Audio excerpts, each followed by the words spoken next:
communicate and interact well when you turn on your camera. It'll feel like we're doing it face to face somehow, even though it's blended. Kindly wear proper clothing since the session will be recorded for quality and management purposes. However, I think everyone here is wearing the proper clothing, so that's great, everyone. Another is to please be attentive and interactive during the discussion.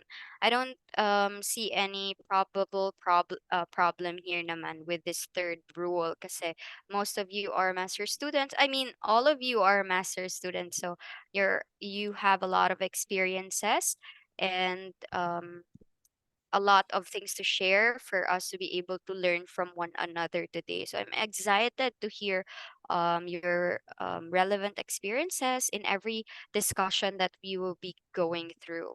And of course, since we have different opinions, let's respect everyone's notions and valuable experiences. Okay? All right. So since we are done with the training rules, let me present to you the PILO, or Program Intended Learning Outcomes.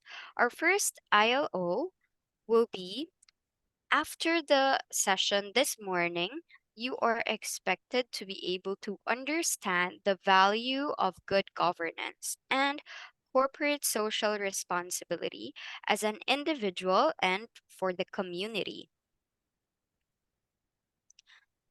Second, you will be able to evaluate the elements of good governance, how it can be achieved, and how everyone can benefit from it. Third, participants will be able to explore and appreciate different corporate social initiatives that can help the community promote welfare and increase economical growth. You will also be able to understand the essence and relativity of ethics to good governance and to corporate social responsibility. This is quite an interesting topic, and later on we'll be soliciting some of your opinion on this as well. The fifth and the last one would be for you to be able to evaluate factors affecting your ethical conduct. Okay, the training team also sent the training matrix for your reference, so you may download it and open it so that you can view it on your laptops or on your gadgets. Thank you. So, I guess it was not included in the announcement earlier, but if you cannot make use of your microphone to communicate with the plenary and all the participants, kindly write or type here in the chat box your answers, your suggestions, and your comments. And you are more than welcome to do so, and we encourage you to do so, okay? So that we can have an interactive discussion this morning. So let's begin our discussion with this question. What do you consider as good governance?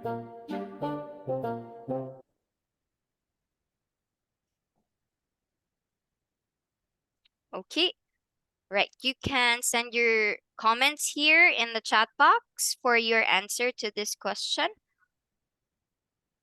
Or you may raise your virtual hand for your answer if you want to use the microphone.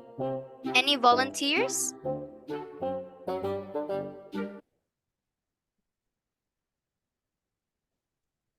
How about Sir Genesis Casili? Oh, we have an answer from Ma'am Reciproco. Ma'am Nori. Ma'am Nori says her idea of good governance is transparency. Brilliant. Thank you, Ma'am Nori. Would you be able to turn on your microphone, Ma'am Nori?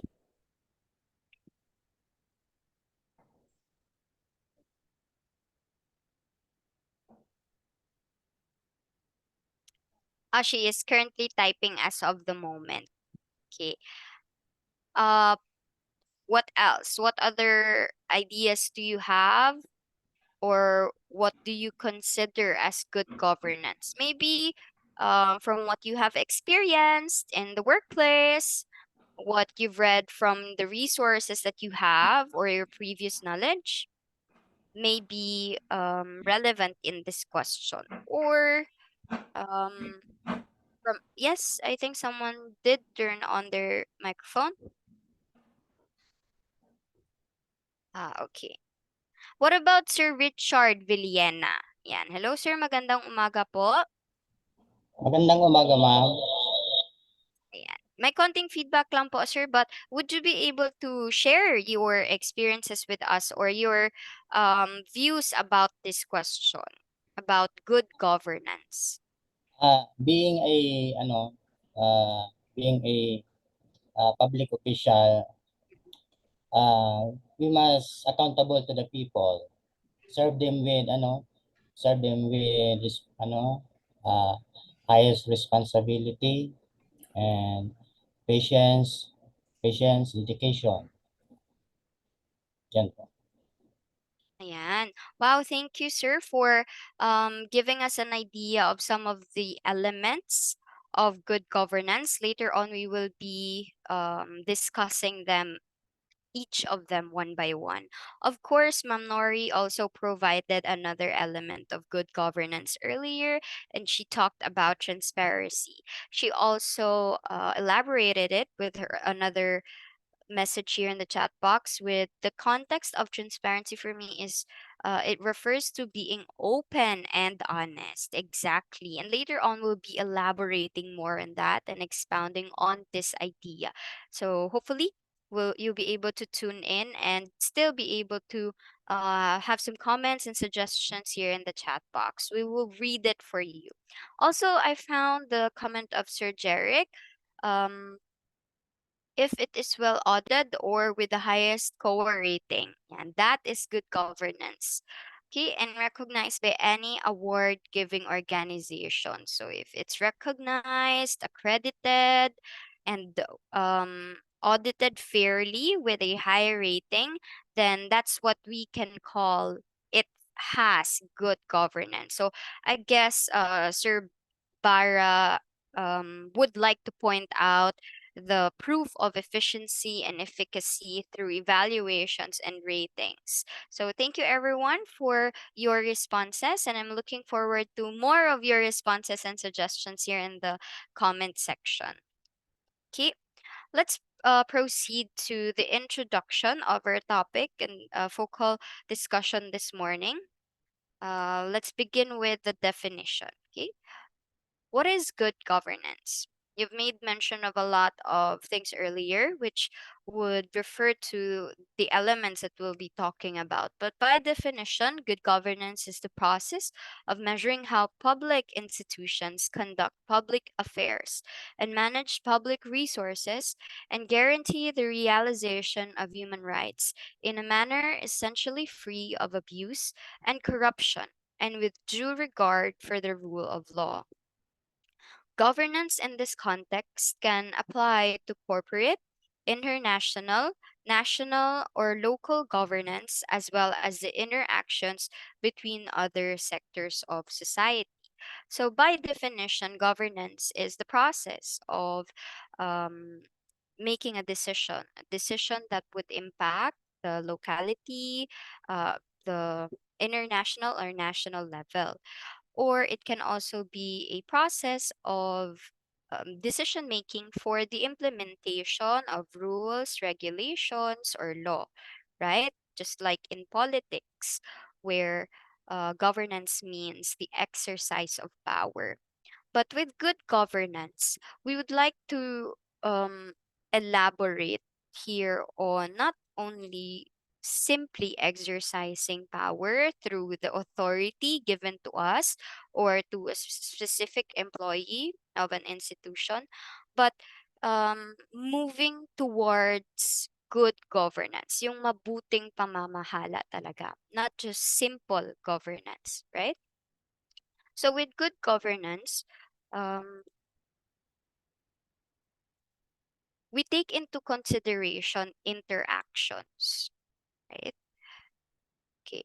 These interactions would help us create um, or allow the employees, authorities of some agencies and institutions to connect and collaborate with corporate sector, society organizations. And yung interaction nito, yung mga meetings nila, everything that they talk about would be able to help these organizations and institutions to create policies.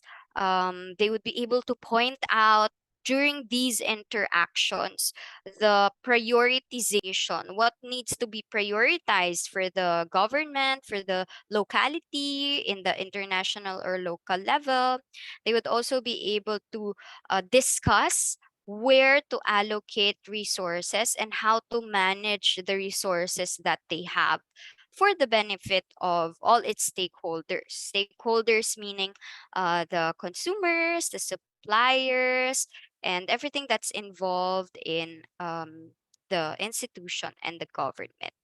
Also, good governance require being able to choose certain officials, the appointment of rightful officials and personnel to handle specific problems during the implementation.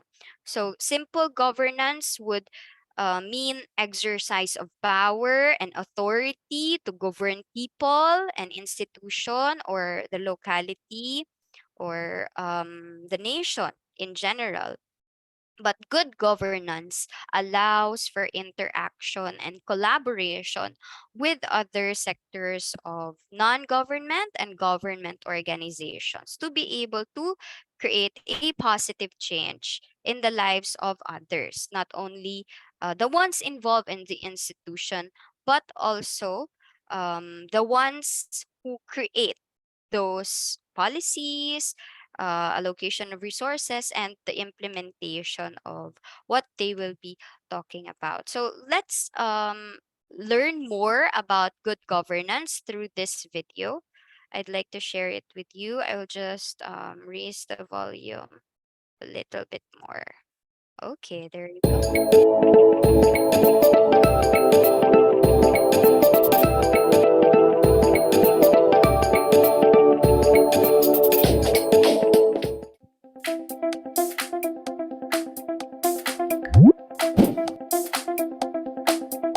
When a group is too large for everyone to be involved in decision-making, it creates an entity to facilitate the process. In an association, that entity is the board of directors. Members delegate the bulk of decision-making to the board, who then delegate the implementation of those decisions to staff. Governance is the rules and practices by which the board of directors ensures accountability, fairness, and transparency in its decision-making. Good governance is a robust and reliable system for making confident and timely decisions. Good governance gives members confidence in the decision-making process and leads to better decisions. It builds trust and respect between members and elected leaders, and it ensures ethical decision-making.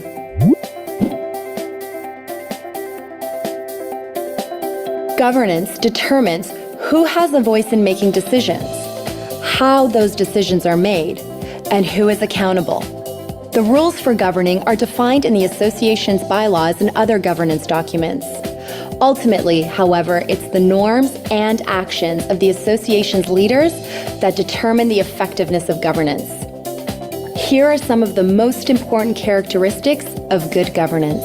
Associations have an obligation to communicate, explain, and answer to members for the consequences of the decisions they made.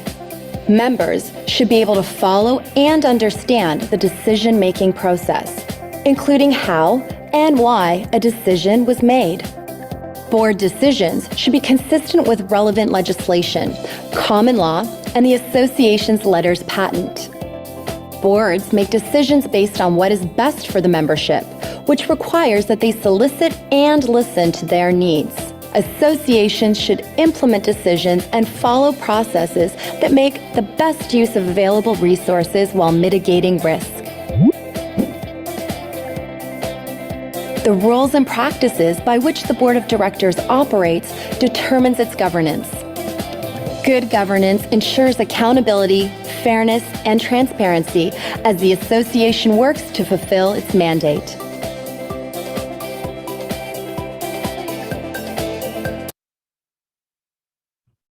And that is from Center for Leadership Development. Let me just check some of the messages here. Okay. All right. So once again, everyone, the attendance form is sent here in the chat box by the STCS team. For those of you who were not able to fill it out, please do so right now or while you are listening in our discussion. So I'd like to solicit some ideas from you. What have you gotten the most out from the video? Ano po yung mas nagmarka sa inyo from the video that you have watched? You can just use your microphone, raise your virtual hand, or you can type it in here, whatever suggestions or comments you may have from the video. Ano po yung highlight ng video for you? Pinaka natutunan nyo? Yes, encouraging everyone to participate in the discussion. Let's hear from Sir Juni Naldo. Hello po, magandang umaga. Andito po ba kayo, sir? Okay, maybe Sir, okay, there. Yes, Sir Juni?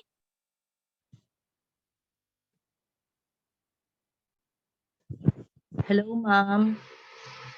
Hello, ma'am. Good morning. Ma'am, good morning. Bali, kapapasok ko lang sa meeting. Pwede po bang makita ulit yung video? May I know who this is? Ma'am Maria, is that right? No, ma'am. Miss Josephine Mendoza Pica. Miss Josephine. I'm glad some of you were able to catch up in the early part of the discussion. So let me just repeat the video. Sandali lang po, Ma'am Josephine. Thank you, ma'am. No problem.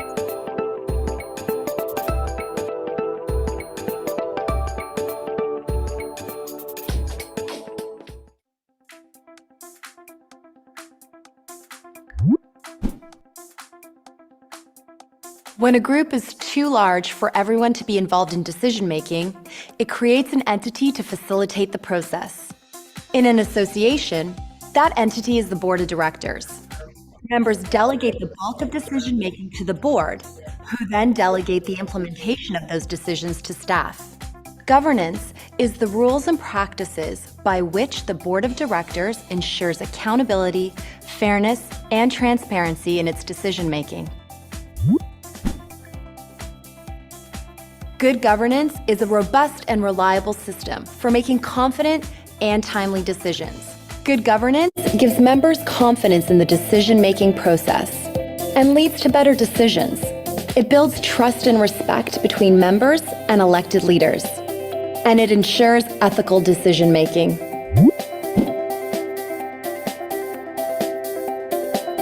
Governance determines who has a voice in making decisions, how those decisions are made, and who is accountable.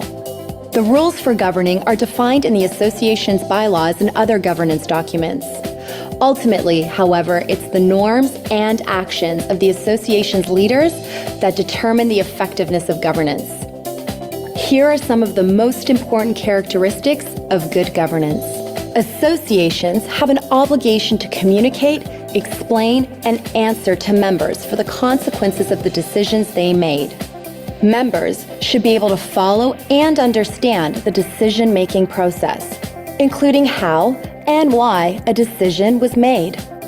Board decisions should be consistent with relevant legislation, common law, and the association's letters patent. Boards make decisions based on what is best for the membership, which requires that they solicit and listen to their needs. Associations should implement decisions and follow processes that make the best use of available resources while mitigating risk. The rules and practices by which the board of directors operates determines its governance. Good governance ensures accountability, fairness, and transparency as the association works to fulfill its mandate.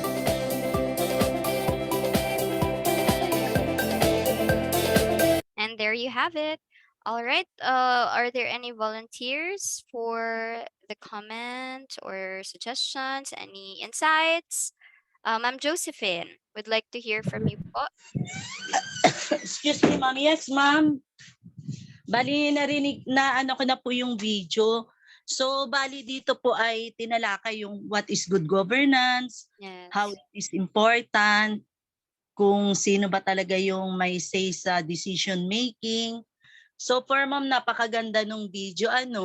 Dito po ay mapupulot natin na hindi lang sa good governance po, hindi lang po ang may voice ay ang ano po, ang board of members, pati Mm, tayo bilang kasama sa kumpanya, meron din tayong liability at part para maging successful ang isang pamamalakad.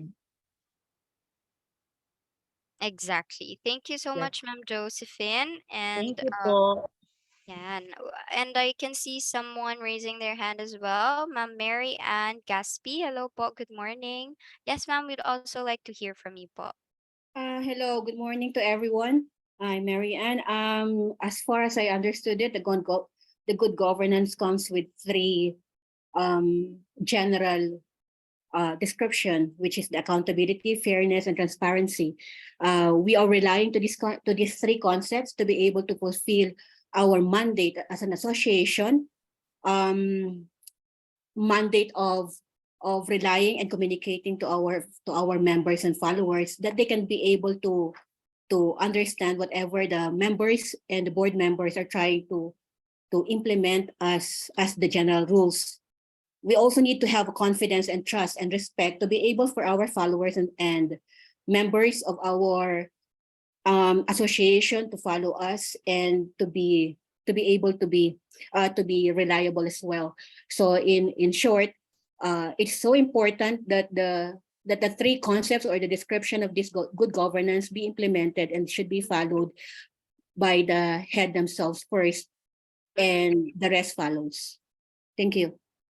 Thank you, Ma'am Mary Ann Gaspi, as well as Ma'am Josephine Pica. So overall, we can see from the video that public trust is really essential in sustaining good governance, right? We gain the trust of the public, gain the trust of the people that we are governing or that we are managing or leading. And so they'd be able to help us create a better culture for our institution.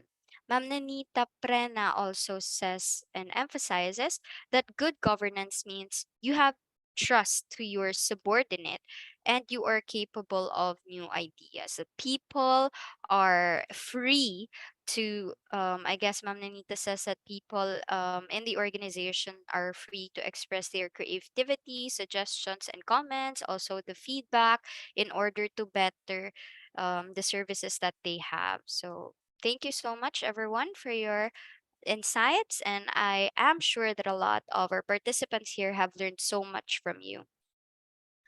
Unfortunately, however, there are those that even though they already know that good governance is um, rooted on the foundation of public trust and um, public um, good public relationship, there are still those who would violate this type of ordinance, law, and regulation. And so our government has made an effort to create a Republic Act, which is Anti-Red Tape Act, or RA number 11302.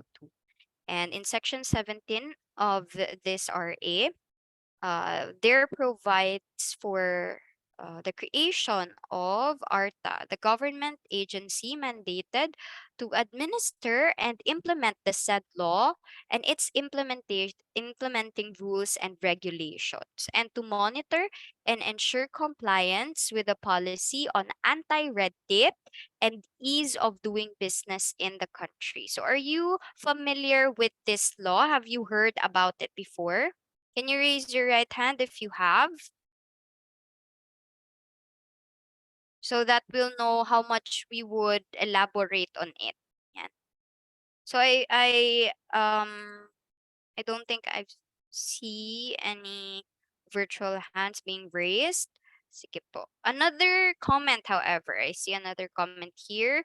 We have Ma'am Zarina Rose Junio. Ma'am Rose says the importance of good governance includes authority, accountability, leadership, directions, and control exercised in an organization. So I think this is the insight that she'd like to share to us with regards to the video that she watched earlier. So thank you for this, Ma'am Zarina.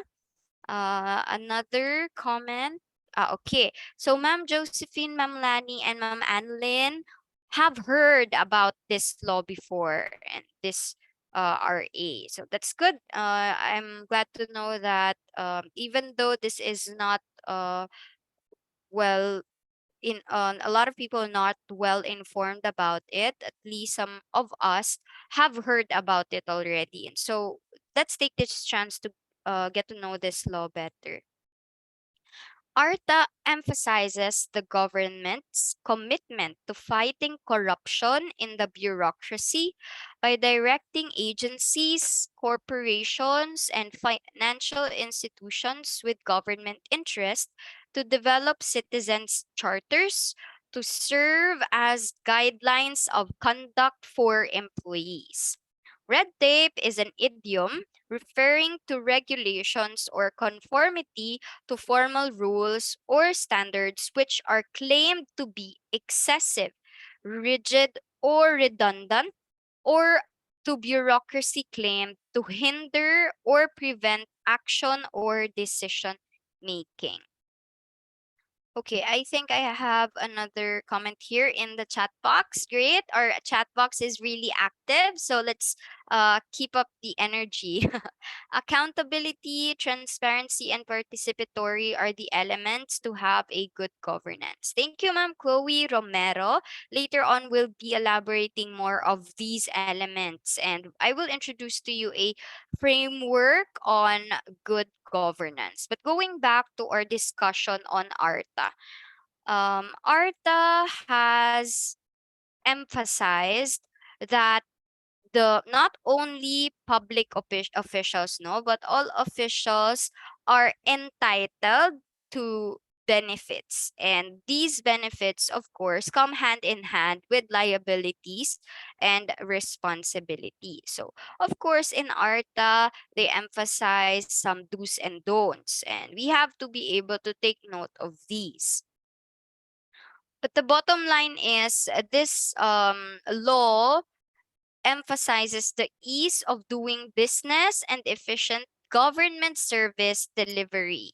Okay, so we have to take into consideration that there is a standard given or provided by the government through the Citizens Charter with regards to the efficiency. They have defined the efficiency and proper service delivery, right? So they collaborate with Civil Service Commission and the Office of the Ombudsman to fight for the violations of this act. So ano ba yung mga hindi pwede dito sa Anti-Red Tape Act? So hindi po pwede ang pagtanggi ng application na walang sapat na dahilan. When some professionals apply for a certain position, they have to be informed of why they are not suitable for that specific position and why they did not get get the job, right? Also, it is not possible for us to add some fees because, of course, when they process some, let's say, for example, PDS, right? Personal data sheet.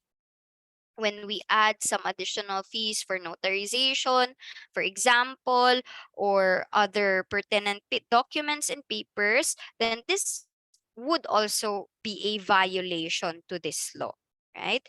Another is if we do not allow for any information to be published for a certain position. So if we're working in a government and if we do not publish an open item because we would want our friend or our family to get the position, so we secretly did not provide information to the public that an item is available, then of course that is also a violation of this law.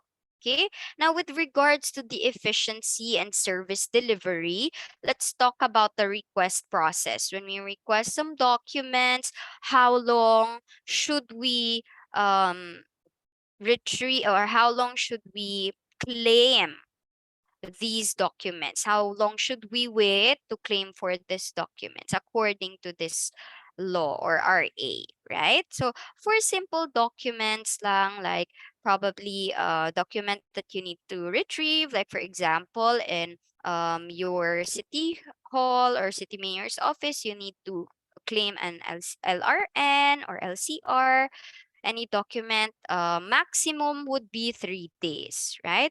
But the more complex the document is, of course, there is a leeway for more days, right? So kapag mas complex, complex meaning may mga dadaanan na signatories, and yung mga signatories, syempre kailangan nating hintayin kasi busy din ang ating appointed official. So max would be 7 days. So for simple documents without signatories, significant signatories, 3 days maximum. With complex, 7 days maximum. And with very highly technical documents, like kailangan pa talaga doon sa central office, ang signature and seal, then 20 days would be the maximum based on this law. Okay? And this law also emphasizes that we are not allowed to accommodate, speak with, or interact in any way with fixers. Are you familiar with fixers? Have you heard of this term before? Yes po. Exactly. Ayan. Thank you, because somehow it is relevant. It was relevant before, but the fight against this have already begun and it's still being continued. Thank you, Ma'am Genesis, Sir Genesis, and for the one who responded earlier. Sorry, I didn't get the name. Okay, fixtures. Your consequence would probably be for first offense. Our first offense would be 6 months suspension. And hindi naman agad-agad tayo matatanggal because there is due process. We have that right. Anyone has that right. So if ever we get caught again, then we would suffer from not being able to work as a professional anymore. They would take away our license and our eligibility to work. They would take away our retirement benefits. They will ask us to bail for 500,000 and 6 years of imprisonment. But since we are already aware of this law, I would like to show you a video that would elaborate more on Anti-Red Tape Act. Okay, another very known ang fixers, exactly, and that is why we really have to make an effort as well to share the knowledge that we have so that people would avoid the consequences of such law, right? Sige, let's all watch a video about ARTA. Allow me to read this part for you as well.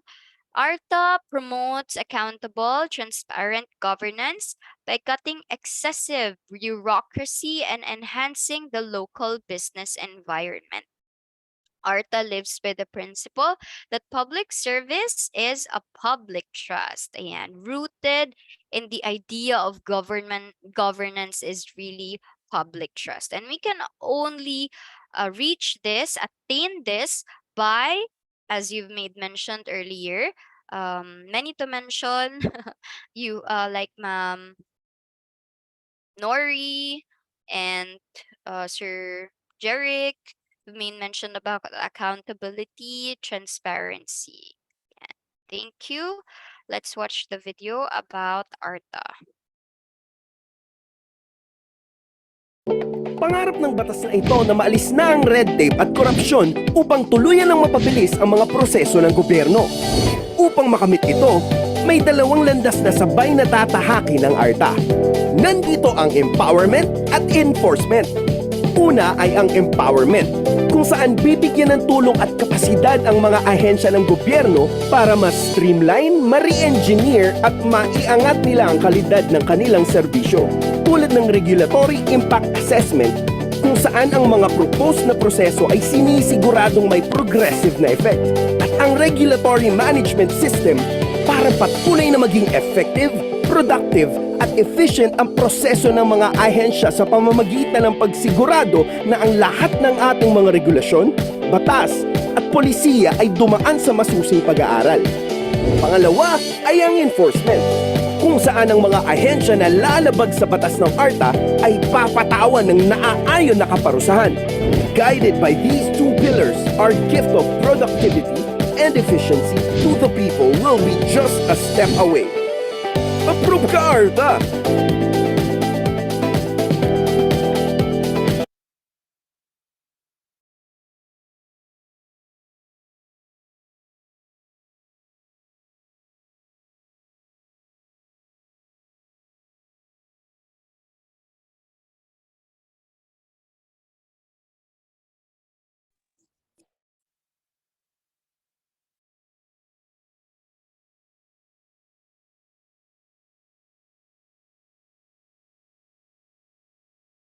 Miss Rio, Hello, can you hear me now? ngayon pa lang, ma'am. Okay, thank you for informing me. All right. Thanks, everyone. So, let us all share our knowledge of the ARTA to the colleagues that we have at work so that they'd also be able to share it to the people they know of. Okay. Now, let's proceed to corporate social responsibility and its introduction. Okay. We'll expound on this later on. But for the introductory part, let's define corporate social responsibility, or better yet, known as CSR. This is a form of international private business self-regulation which aims to contribute to societal goals of a philanthropic, activist, or charitable nature. It is an ethical framework in which an individual is obligated to work and cooperate with other individuals and organizations for the benefit of the community that will inherit the world that individual leaves behind. So it's some sort of a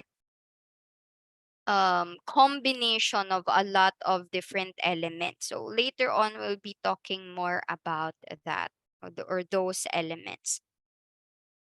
Let me just proceed to the next slide. Let me present to you the benefits of having a corporate social responsibility.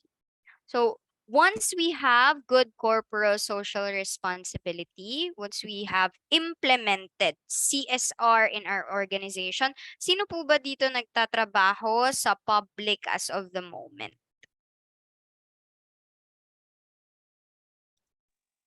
Public Ma'am, ako po. institution. Ma'am, ako po. Ma'am Lani, is this you, ma'am? Ma'am Josephine Pica po. Ma'am. Okay, Ma'am Josephine, thank you. So a lot of you here work in the public office, right? Ma'am Nori as well, Ma'am Annalyn.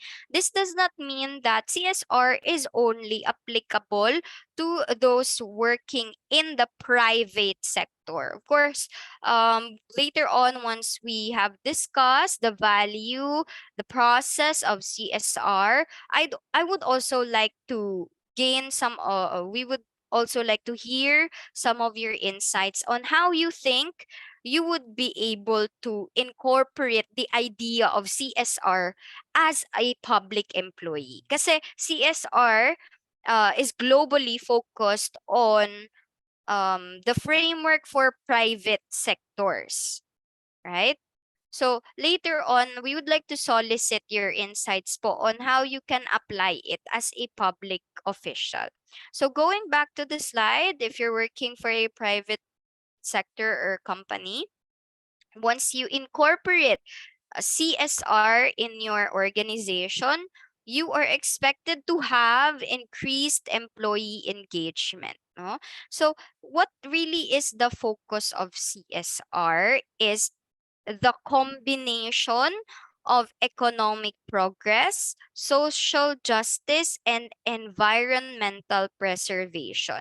It encourages innovation, reduces cost, and drives employees together in a meaningful project. And so by driving employees together in meaningful projects, we allow for meetings that um, these employees are heard. So when we use surveys, when we use evaluation materials, we collect their ideas and suggestions. And so they would be more engaged in the social responsibility, in the corporate social responsibility.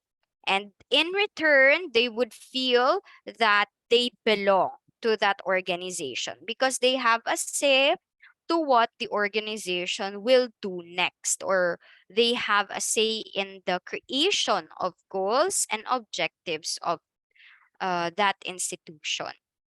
Another is better bottom line financial. So with regards to having a social justice and economic progress as a result to incorporating corporate social responsibility, we will have good branding, right? Maganda yung reputation ng company. And so a lot of consumers would choose us, would choose our institution.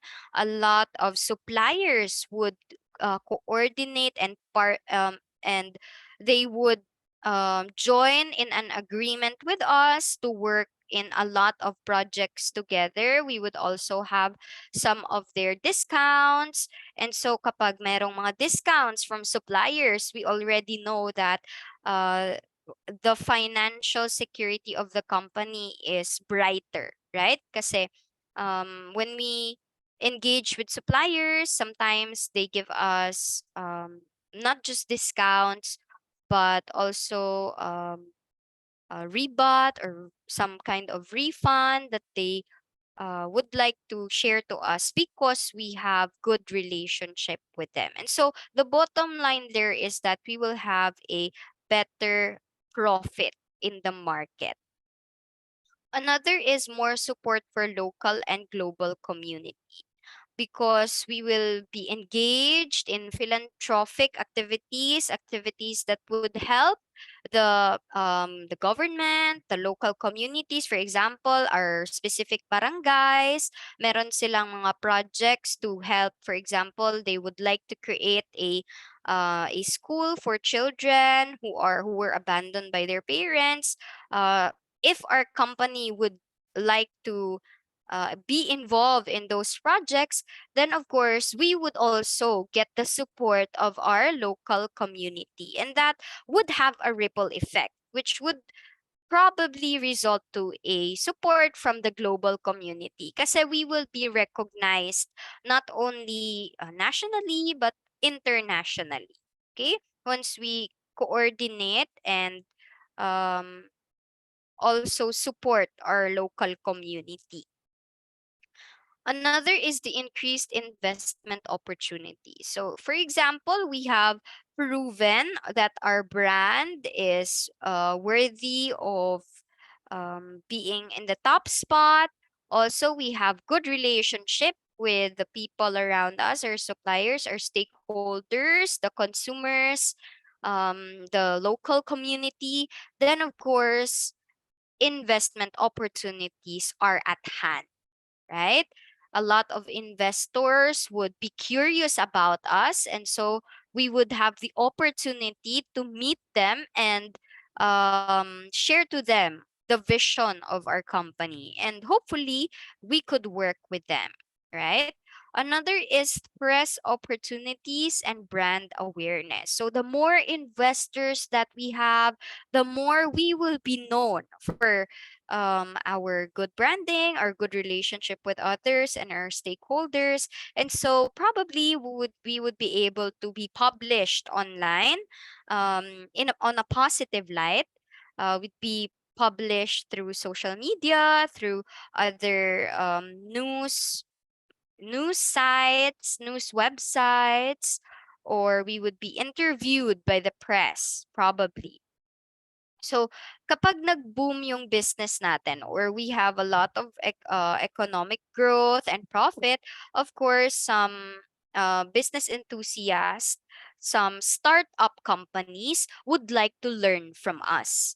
That's why the media would probably invite us for an interview to share what we have done to get there, what we have done to have that to be where we are already and how we got to the top spot, what are the recommendations that we have. And so more people, more investors, and the global economy would be aware of our business and our brand. And so this would, of course, result to increased customer retention and loyalty. Kaya nga, sa sobrang dami ng loyalty, I mean, customers na bumabalik sa atin, sometimes a lot of companies now have their loyalty cards and customer cards, right? So that they would also be able to give back to their loyal consumers or customers. And lastly, we would have a stronger employer brand that would not only last for a couple of years, but probably a century, ideally speaking. Yeah. Okay. These are just some of the benefits of having corporate social responsibility. So, what more do you think can you add if ever you experience incorporating corporate social responsibility? So let me just write here in the chat box what I've said earlier. So social responsibility is a combination of these three factors, right? Oh, there's a typo. Hold on just a second. This one is not justive, but justice. Yan. Okay. So if you have three of these elements in your organization, what do you think are the benefits of it for you, for your colleagues, and for your institution?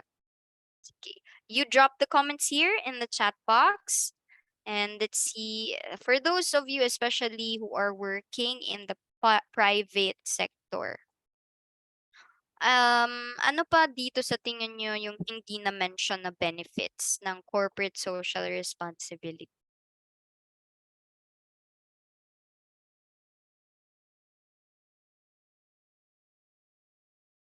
Also, you can make use of your microphone. Yan.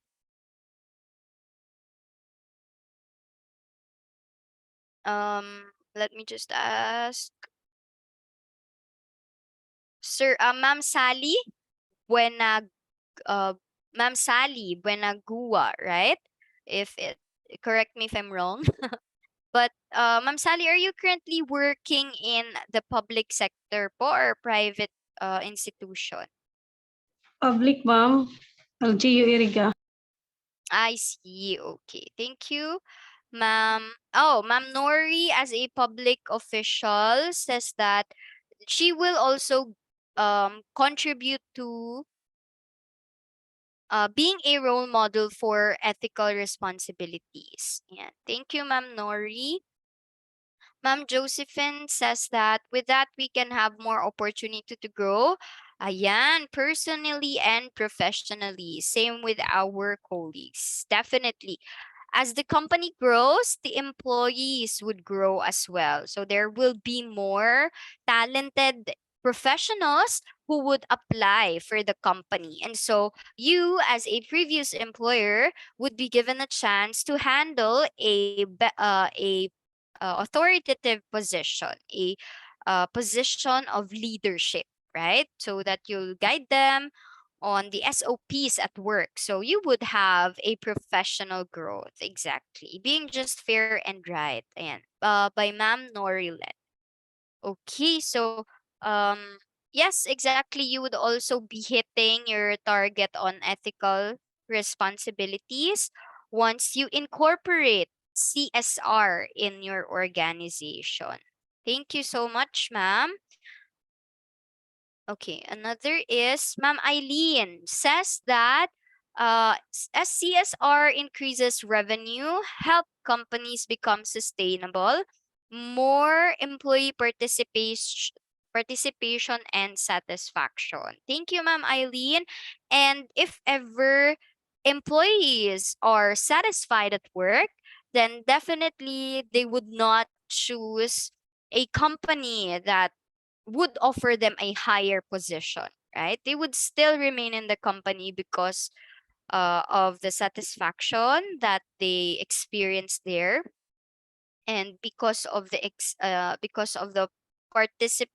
participative culture that the company has. Thank you. Ma'am Lani also says, as part of the LGU during our meetings, we always involve non-government organizations. That is good governance, and civil society organizations. Through these, they were able to contribute in PPA's implementation of the LGU. And thank you, ma'am. Right. The CSR is also highly connected to good governance. More stakeholders were encouraged to do the same. Yan. Attract and maintain a happy workforce. Yan. So who would want to go or to work for a company that is depressing, right? So why not incorporate CSR to have a lighter mood in the workplace and a happy workforce? Ayan. Thank you, Ma'am Laarni, Ma'am Lani, and Ma'am Eileen. Also, Ma'am Nori, Ma'am Josephine. So to know more about CSR, yes, may I know who that is? Sir Marco, is that you po? Oh, I think he indeliberately turned on the audio, the microphone. So it's okay, Sir Marco. Going back, let's watch a video on CSR.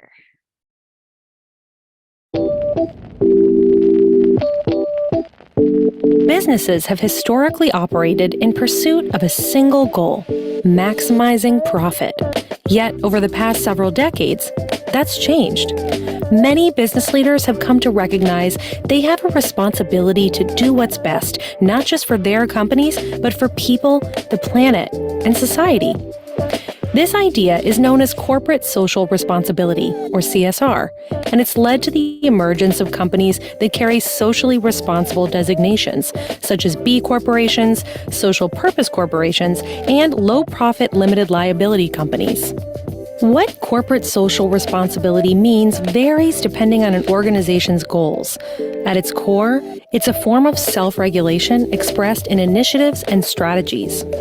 Firms are often guided by a concept called the triple bottom line. It dictates that rather than focusing solely on financial performance, businesses should measure their impact on the 3 Ps: profit, people, and the planet. Corporate social responsibility is traditionally broken into 4 categories: environmental, philanthropic, ethical, and economic. Environmental responsibility is the belief that organizations should behave as environmentally friendly as possible. Ethical responsibility is concerned with ensuring companies operate fairly. Philanthropic responsibility refers to businesses' aims to make the world better and improve society. Economic responsibility is the practice of firms rooting financial decisions in a commitment to do good. No matter the type, organizations that embrace corporate social responsibility can reap several benefits. For example, CSR can be a powerful marketing tool that enables companies to position themselves favorably in the eyes of consumers, investors, and regulators. CSR efforts can also improve employee engagement and satisfaction, key measures that drive retention. What's more, it can help attract job candidates with personal convictions that match those of the organizations they apply to. Pursuing CSR also prompts business leaders to examine how they hire and manage, source products and resources, and deliver value to customers. Such reflection can lead to more socially responsible actions, which in turn enables their firms to address the world's most pressing problems while succeeding financially. If you want to understand what it takes to reap the benefits of CSR and combine purpose and profit, explore our online course, Sustainable Business Strategy, and discover how you can become a purpose-driven leader.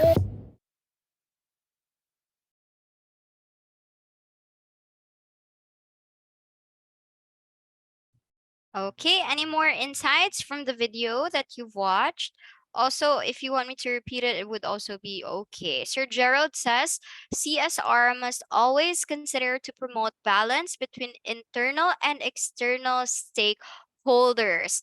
I would like to point this idea more later about the framework that I'll be introducing you, and this framework is related to CSR, of course. Thank you, Sir Gerald Purigay. Mama Annalyn says implementing CSR practices not only benefits society and the environment, but can also have a positive effect on a company's reputation, brand image, employee morale, customer loyalty, and long-term profitability. Okay, thank you, Ma'am Annalyn Lim, for that elaborative comment dito sa ating chat box. So, would like more insights and comments here in the chat box. Keep it flowing, everyone. So I'll just read it for you in case you cannot make use of your microphone. All right, so let's move on to the 4 types of corporate social responsibility discussed in the video. Let me just read to you the answer of Ma'am Sally. Ma'am Sally's insight emphasizes that CSR increases customer retention and loyalty. Ayan. It was also stated in the video just now. Admin says CSR doesn't only focuses on one aspect of the society, but it focuses the whole society to have a balance. So for more insights, you can read here in the chat box. You can just scroll down or up so that you can take note of the valuable insights from our participants. Ma'am, Josephine says that CSR have a holistic effect to people and the organization itself. And very general yung suggestion ni Ma'am Josephine. Sir Freddy says CSR connotes the promotion of distributive justice both in economic and social opportunities. Yan. Thank you everyone for your insights. Let's proceed to the next slide. A business measure of success goes beyond the bottom line. Knowing the 4 types of corporate social responsibility allows you to take action and contribute to the society. Ayan. Earlier, you have made mention of this. I think Ma'am Josephine discussed about this. Ma'am Annalyn as well. Ayan, dito sa chat box. So, okay. Let's talk about environmental responsibility. For some companies, it means using alternative energy sources and sustainable materials like using a solar panel, um, some kind of generator, um, environmental friendly generators. For others, it means enacting a company-wide recycling program or donating to and volunteering for a local environment-focused organization. So I'm not going to mention the brand, but there's a specific water bottle company that has its environment that acts on its environmental responsibility by you asking their employees every weekend to go to the ocean or any water body around their area to collect water bottles. Kasi the CEO was interviewed in in a social media site that And the interviewer, media personnel, asked the CEO why they do so every weekend at that. Walang palya. They said that every day for 5 days, they release hundreds and millions of water bottles. And so it is their responsibility to also give back to the environment. So that's how they act on their environmental responsibility. Another is ethical responsibility. Some common examples of ethical responsibility include setting a higher minimum wage, okay, guaranteeing all materials are ethically sourced, and ensuring that all employees receive competitive pay and comprehensive benefits, as well as treated with respect. So it's more on our moral obligation with one another, making sure that everyone is included, making sure that everyone receives equivocal, pantay-pantay based on their needs. They receive equivocal treatment and benefits. So that is those are some examples of ethical responsibility actions. I can see some of the comments here in our chat box. Ma'am Nanita says we have to integrate social and environmental concern in our business operations and interactions with our stakeholders. Yeah, thank you for this broad insight, Ma'am Nanita. Ma'am Josephine says using biodegradable materials. This is for environmental responsibility that promote eco-friendly products. And thank you, Ma'am Josephine, for your response in the chat box. Going back to the slide, let's talk about philanthropic responsibility.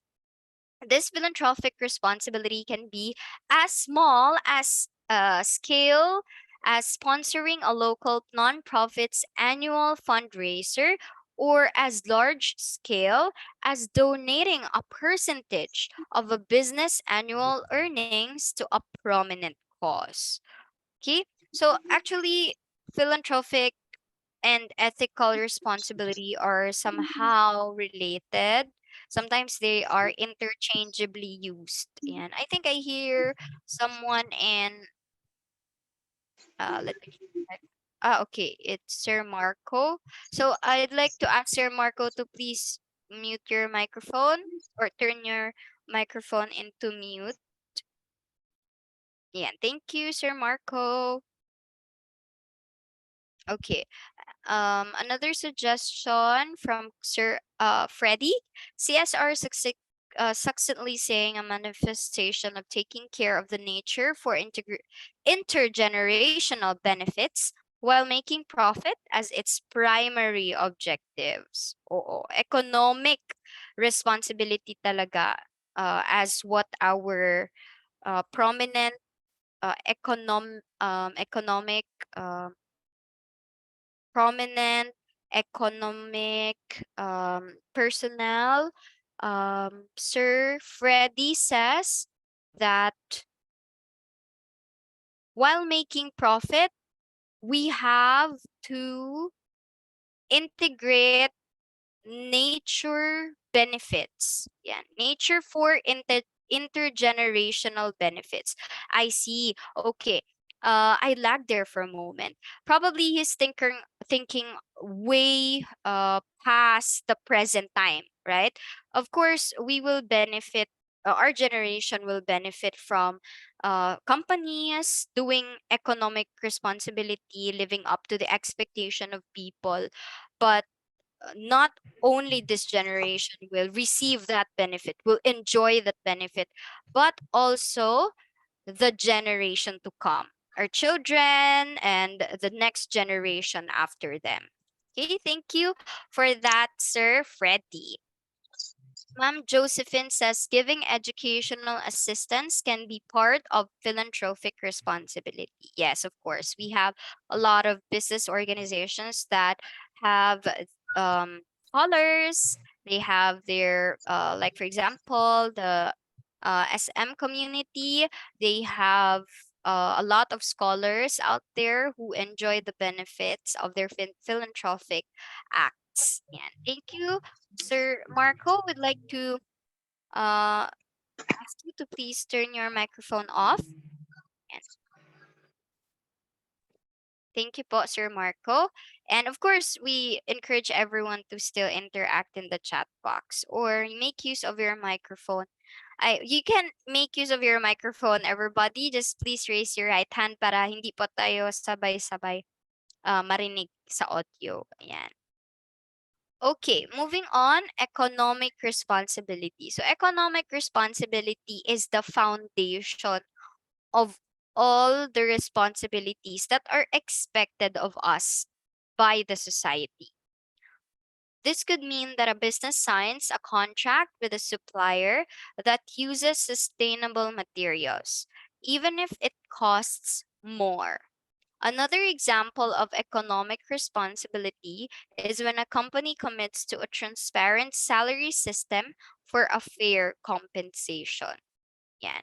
So let's make use of a framework by Dr. Archie uh, Carroll. Yan. Dr. Archie Carroll realized that because of globalization, a lot of societies and organizations have been expecting so much more from corporates, from conglomerates and business organizations. Like for example, environmental pressure groups, right? A lot of them expect the companies to give back to the environment because in some way they contribute to number one, global warming, climate change, and pollution.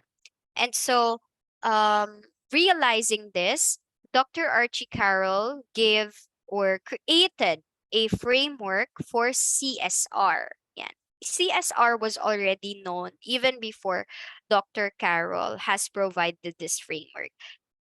He just elaborated it for the corporates and business organization. Okay. All right, let's talk about the economic responsibility. So, here in the economic responsibility, we find the foundation for all of the responsibilities, right?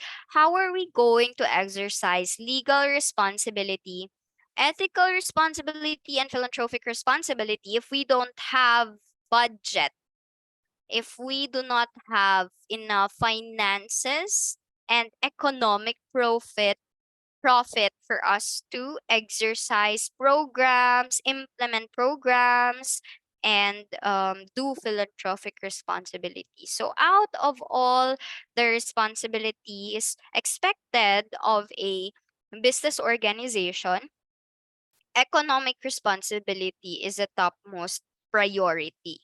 Ito muna, right? Before anything else. So, how do we do that?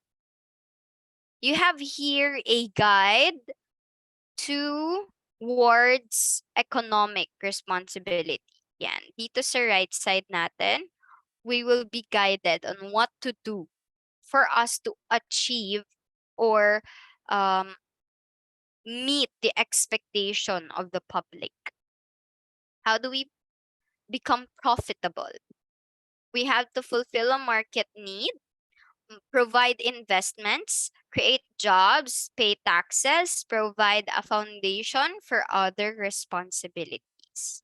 Okay, so a lot of economists would say that we should always market so that we have good profit, high profit, right?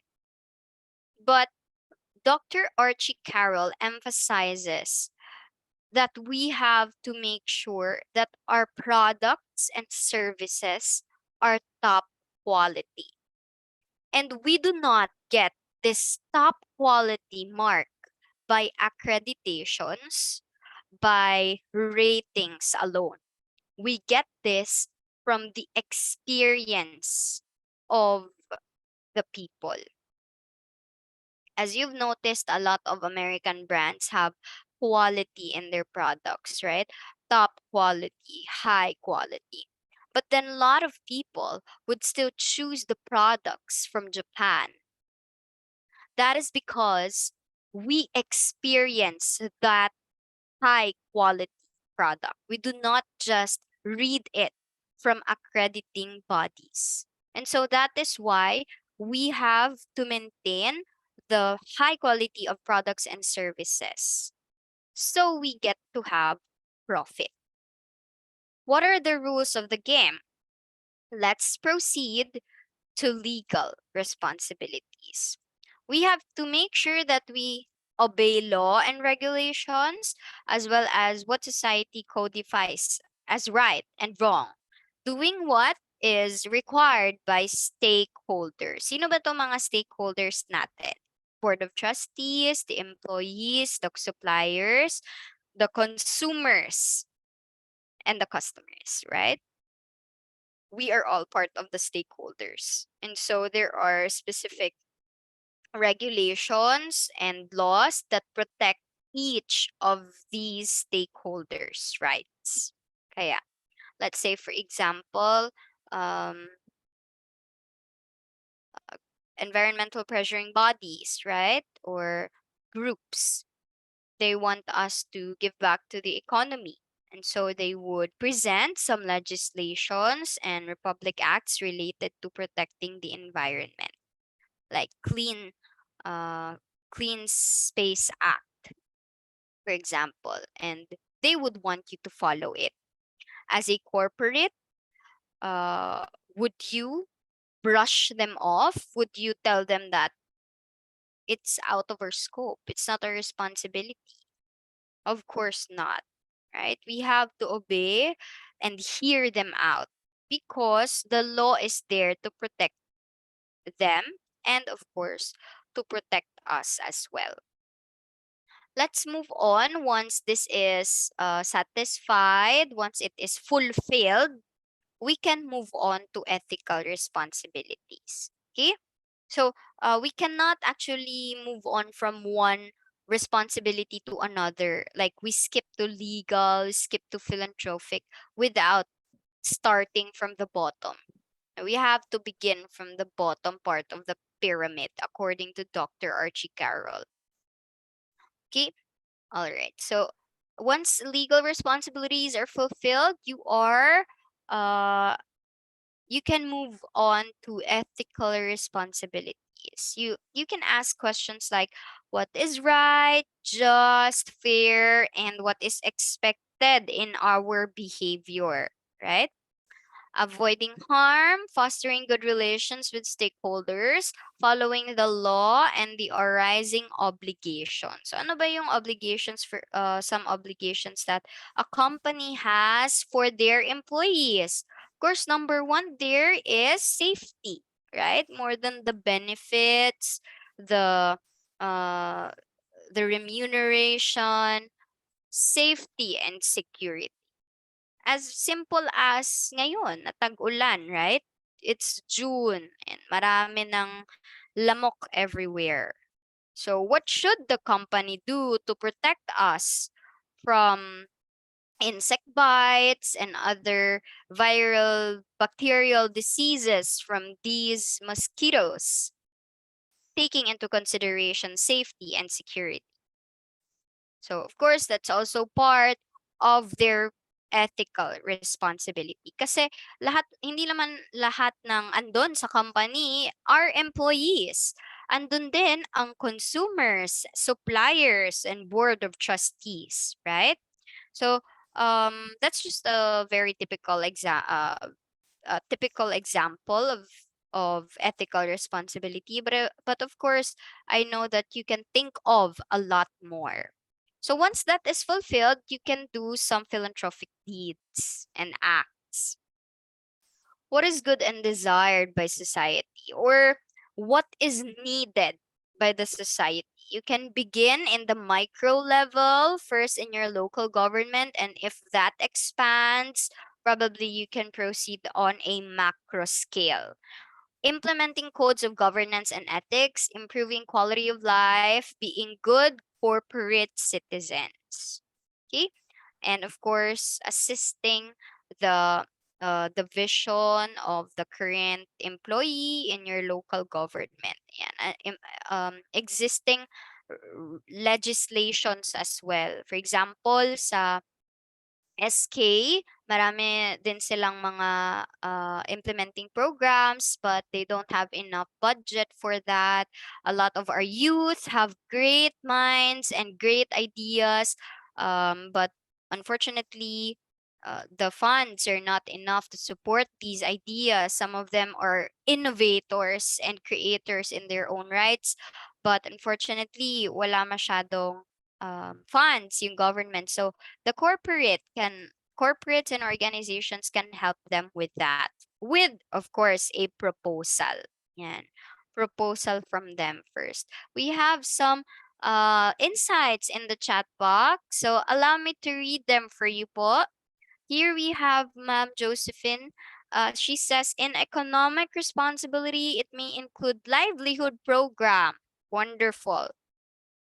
So that people may sustain their needs. Also, we can pair this up kasi once we give them livelihood program, maganda rin we can pair it with ethical responsibility, right? We give them encouragement, we allow them to join talks and discussion on empowerment kasi they need to find meaning out of their livelihood kahit maliit lang yung profit nila from that negosyo or from that job, right? They need to find fulfillment and meaning out of that. Thank you, Ma'am Josephine. Ma'am Eileen also says economic responsibility is the practice of making financial decisions based on a commitment to doing good and being accountable to this action. Ensure quality products and services to propel our mandate and maintain good relations with stakeholders. Ayan. Thank you for this, ma'am. Eileen Ronda. Okay, kindly turn off your microphone for those who do not wish to speak. But if you'd like to share, you are more than welcome to do so. Okay? Sige po. Requesting everyone to please check your microphone. Okay. Sige. I'd like to ask help from the team. Okay. Ma'am Arlene De La Rosa. Hello po. Good morning, ma'am. We'd like to request po to turn off your microphone, if it's okay, ma'am. Yeah, thank you po. All right. Let's talk about the common examples of corporate social responsibility. Some of you have discussed this already. Ma'am Josephine and Ma'am Eileen have provided for these ideas earlier. But this time, you will figure out which responsibility these examples belong to. Okay? Sige. Let me just read the introduction. Corporate social responsibility comes in many forms. Even the smallest company can impact social change by making a simple donation to a local food bank. Some of the most common examples of CSR include number one, reducing carbon footprint. So which responsibility does this belong to? Environmental. Perfect. Thank you, ma'am. I think that was Ma'am Sally or Ma'am Josephine. Sali po. Ma'am Sally, yan. Another, improving labor policies. Ma'am, ethics. Ethics, thank you very much. Actually, this belong to the second in the pyramid. Legal responsibilities. Okay, thank you. Another, participating in fair trade. Economic. Here. Yes, economic and ethical responsibility. Yes, both of these responsibilities actually. Next is diversity, equity, and inclusion. Ethical responsibility. Yes, Ma'am Josephine and Ma'am Nanita got it absolutely right. Okay, ethical. Nobody is excluded, right? Everyone is included. Next, charitable global giving. Philanthropic. Another, okay. Philanthropy.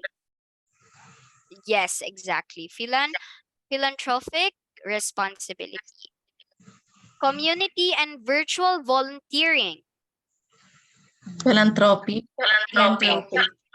Philanthropic. Yes, exactly. So, okay, we can ask our employees to volunteer, but we do not ask them to go to a certain place, plant trees, or help others mandatorily. It is not possible to do that, right? Only if they volunteer. Yeah, we have to ask them first. Another, corporate policies that benefit the environment. Legal. Legal and environmental. responsibility. Yeah. Okay, Legal thank you, po. everyone.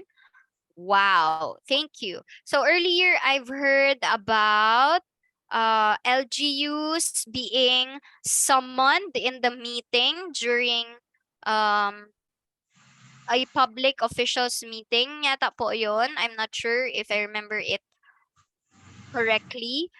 Eto po, PPA's implementation of the LGU from Ma'am Lani. Yan. So, actually, this is a really big help for them to um, suggest policies that would benefit their local environment community. Yan. Thank you po for this example, Ma'am Lani. Maganda kasi merong representative yung community during your meeting.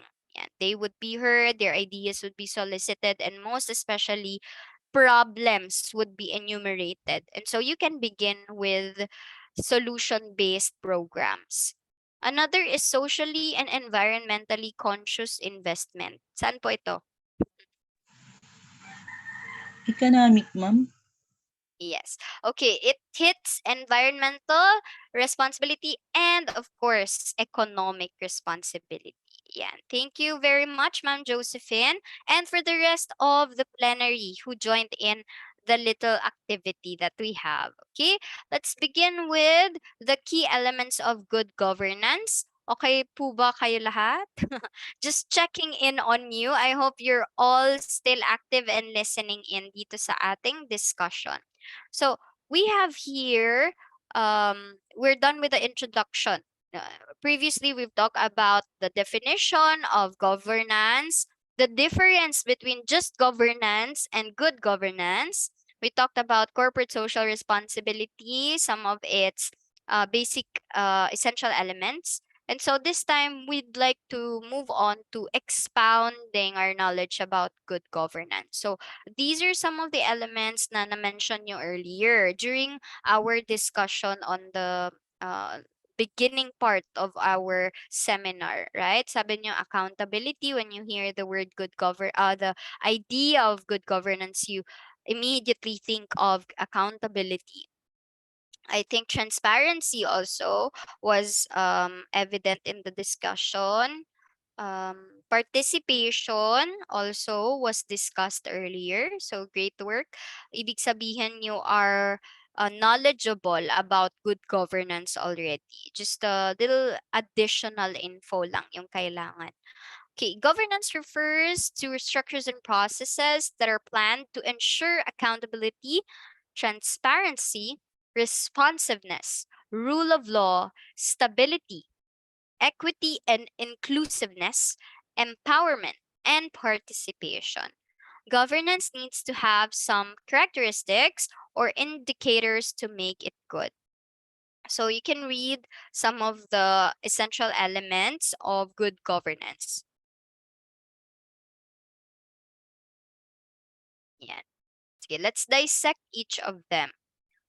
First, two the elements is participation.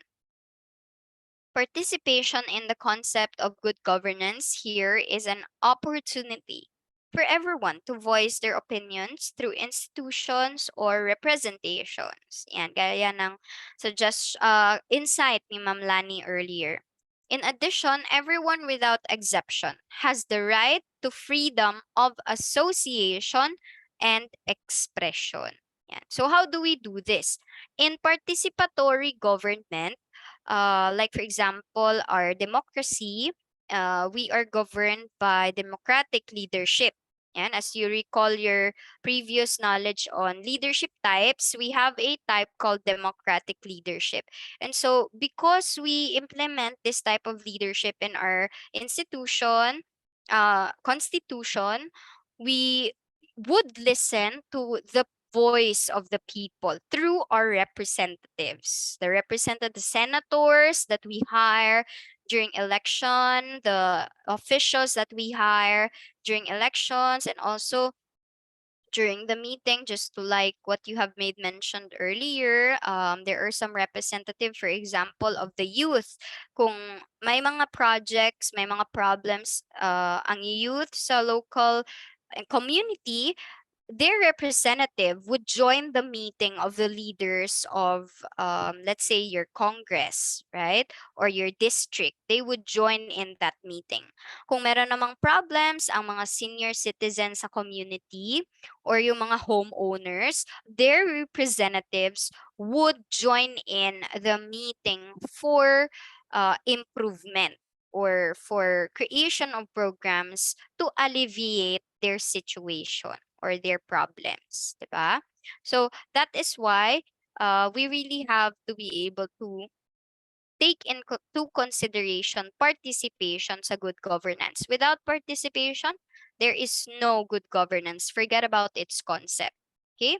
This is also a foundation of good governance. In participatory, admin says all of us has the voice in public decisions. We have the right to raise voice of the unheard problems of our society. Yan. Of course, hindi naman lahat ng problema susolusyonan kaagad, right? But with more people, with more heads to think about it, of course, solutions would naturally arise. So the more people are involved, the more representatives should be there during the developmental meeting. Okay, thank you, admin. Another is rule of law. Yan. This is the second element. No element is greater than another. Just because participatory is a good element doesn't mean it's more important than the rule of law. They have the same level of essentiality and importance. Rule of law means to implement good governance.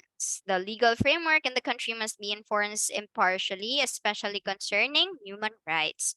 Your regulatory and statutory compliance tells a lot about how you give importance to a good governance. So, for example, there is a case in your public institution and you punish an employee right away. So of course that is a violation of the right for a due process. That's why it is not a manifestation of good governance because it violates the element of rule of law. So kapag walang rule of law, chaotic ang organization, walang proper dissemination of information. For example, may binago na rule sa office, but people do not know about it. That is a violation of rule of law. Or if they know about the changes, but they do not know the consequences of not adhering to the change, that is also a violation of the law. Minsan kasi magpapatupad ng law and we tell them that this should be done. This is what you should do. This is what you should not do anymore. But we do not tell them the consequence of not following through it, the SOP. So it is still a violation of the rule of law, right? Of course, it should be included in the contract, in the memos, in the communication, the letter that goes in and out of the departments. So it is part of the implementation of rule of law. Dapat merong good communication to avoid misunderstanding, right? Okay. Rule of law. Okay, Ma'am Josephine says rule of law is a driving force of the government to have peaceful and good governance, right? This is the word that we need to remember. Peaceful working environment. Although conflicts are inevitable, hindi maiiwasan talaga, but at least with good governance, we would know what to do if conflict would arise. Ma'am Chloe says rule of law must be applied to all. There must be the fairness and justice. And fairness and justice. Just because you're closer with the Board of Trustees doesn't mean you get more benefits than I do, right? It should be based on performance. Thank you, Ma'am Chloe. Colada, rule of law suggests that we are a government of law and not of men. So arbitrariness must be suppressed in any form. Ayan, exactly. It should be fairness as well. Sir Freddy, you have the same idea as Ma'am Chloe. Thank you, both of you. Sir Romero, ignorance of the law excuses no one, right? So, um, it's not only one-sided by Sir Romeo, no? Of course, the company has the responsibility of informing us of such laws and and regulations, but it is also one of our responsibilities to ask about them, to inquire about them. Once we heard of a certain change, we read about them. We do not just read about them when we need it, right? Anyway, everything should be included in the manual. All offices should have its own manual. Kahit, let's say, we already know the SOPs of the HR department, all the processes that they do there, they should still have a manual, right? Yeah. And in the manual, um, there should be signatories of the board of trustees, the president, the vice president, and it should be approved by the managing director of that office. Yan. Kasi hindi pwede gawa-gawa lang ng manual, right? It should be thoroughly um, prepared and approved. So much for that. Let's move on to another element. And transparency. Transparency means that every policy taken and implemented by the government must be carried out under existing regulations. In addition, there must be a guarantee that any information related to the policy can be accessed by everyone, especially those who are directly affected by the policy. Yan. Once we are involved, of course, we have to be informed. If it directly or indirectly involves us, if in any way a certain law, a certain regulation in the office affects us, we have to be informed. We have to be informed of its benefits, its rationale, the reason behind it, and the consequences of not following it. Okay, this was discussed earlier in the rule of law. Once we implement a change, we have to publish every information that that constitutes that specific change, kung meron man, right? Di pwedeng may babaguhin tapos blind tayong lahat about it. Hindi natin alam kung anong rason kung bakit may binago. So that lacks transparency and it would lead to also miscommunication, malpractice. May ginagawa ka, may sinasabi ka sa consumer pero iba na pala kasi it has changed already. And that counts for malpractice already. You're not doing what you're supposed to do because there is no transparency. There's a lot of miscommunication. Transparency is important according to Ma'am Josephine because it symbolizes honesty and trustworthiness. Ayan. Thank you, Ma'am Josephine. Another is responsiveness. Fourth element. Good governance needs institutions and processes to attempt to serve all stakeholders within a reasonable time. Your promptness in providing service to a certain community is important, and this shows how serious you are with serving others equally. All right, time bound. And it should always be time bound. And pag sinabi natin, for example, this would take 2 days, ma'am, sir, to be given to you or to be claimed, then it would take 2 days. We have to be integrative in our approach, right? Because that's how we show responsiveness in good governance. Also, we have to make sure that we are organized in the office kasi we cannot in any way be responsive if hindi tayo organized sa office natin, right?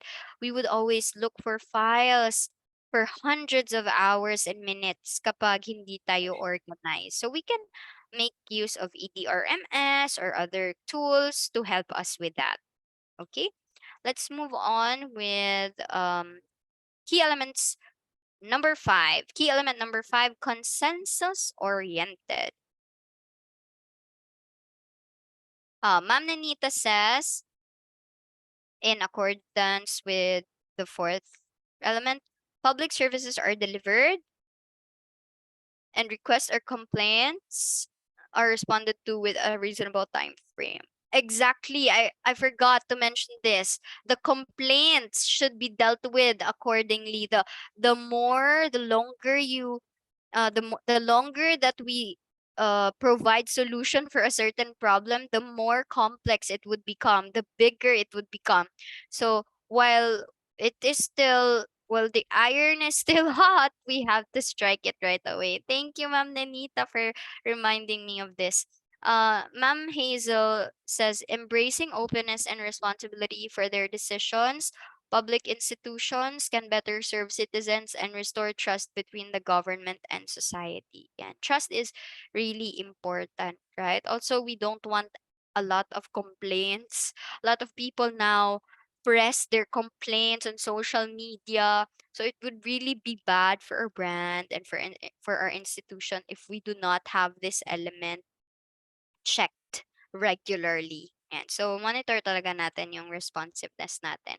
Thank you, Ma'am Nanita and Ma'am Hazel. If I said it correctly. Your name is very unique, ma'am. Okay. So this 5th principle is related to the decision-making process.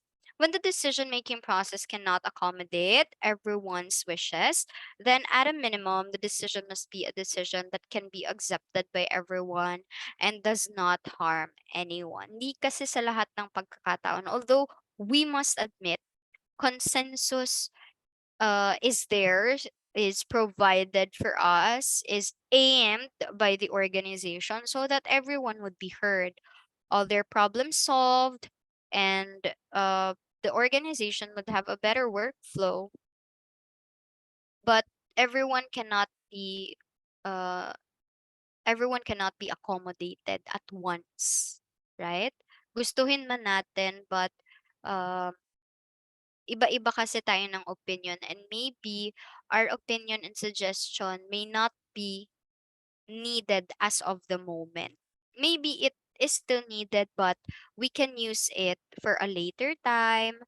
So, papakinggan muna yung mas effective in that specific moment only. Of course, all suggestions are effective naman. Meron lang talagang specific time for it. So if ever hindi talaga mapakinggan yung boses natin or yung suggestion natin, we do not have to feel like the organization is against us right away. Yan. Okay, we have to just make sure that it will not harm us in any way. It will not violate our rights as an employee, and it will not violate the rights of our consumers. Okay? So, so long as it is harmless, it considers our rights and privileges, then we should follow through kahit hindi natin to decision. Gustuhin man natin, we are heard, but nasa itas pa rin yung decision, right? And they are there for a specific reason. They were appointed them. Examples, the official government officials, they were appointed by the people. So of course, they will be the representative, the voice of the people. So we just have to follow through with acceptance and hope na itago pa rin natin yung mga suggestion natin. Huwag nating itapon, kalimutan, kasi it may be put into later date, no? But it is still useful for some other time. So we have to keep it. And the proposal that we have, the ideas that we have, let's take note of them. Okay, in decision making, it must consider all, but it must be applicable to the main concern. Ayan. Ayan. Thank you, Ma'am Josephine, for this idea. I think what I learned from this is that it should serve for the general public, for the good of the general public or the majority. Thank you, Ma'am Josephine. Another is okay. Sixth, equity and inclusiveness. Good governance ensures justice for the community. Everyone has the same opportunity to maintain and improve their welfare.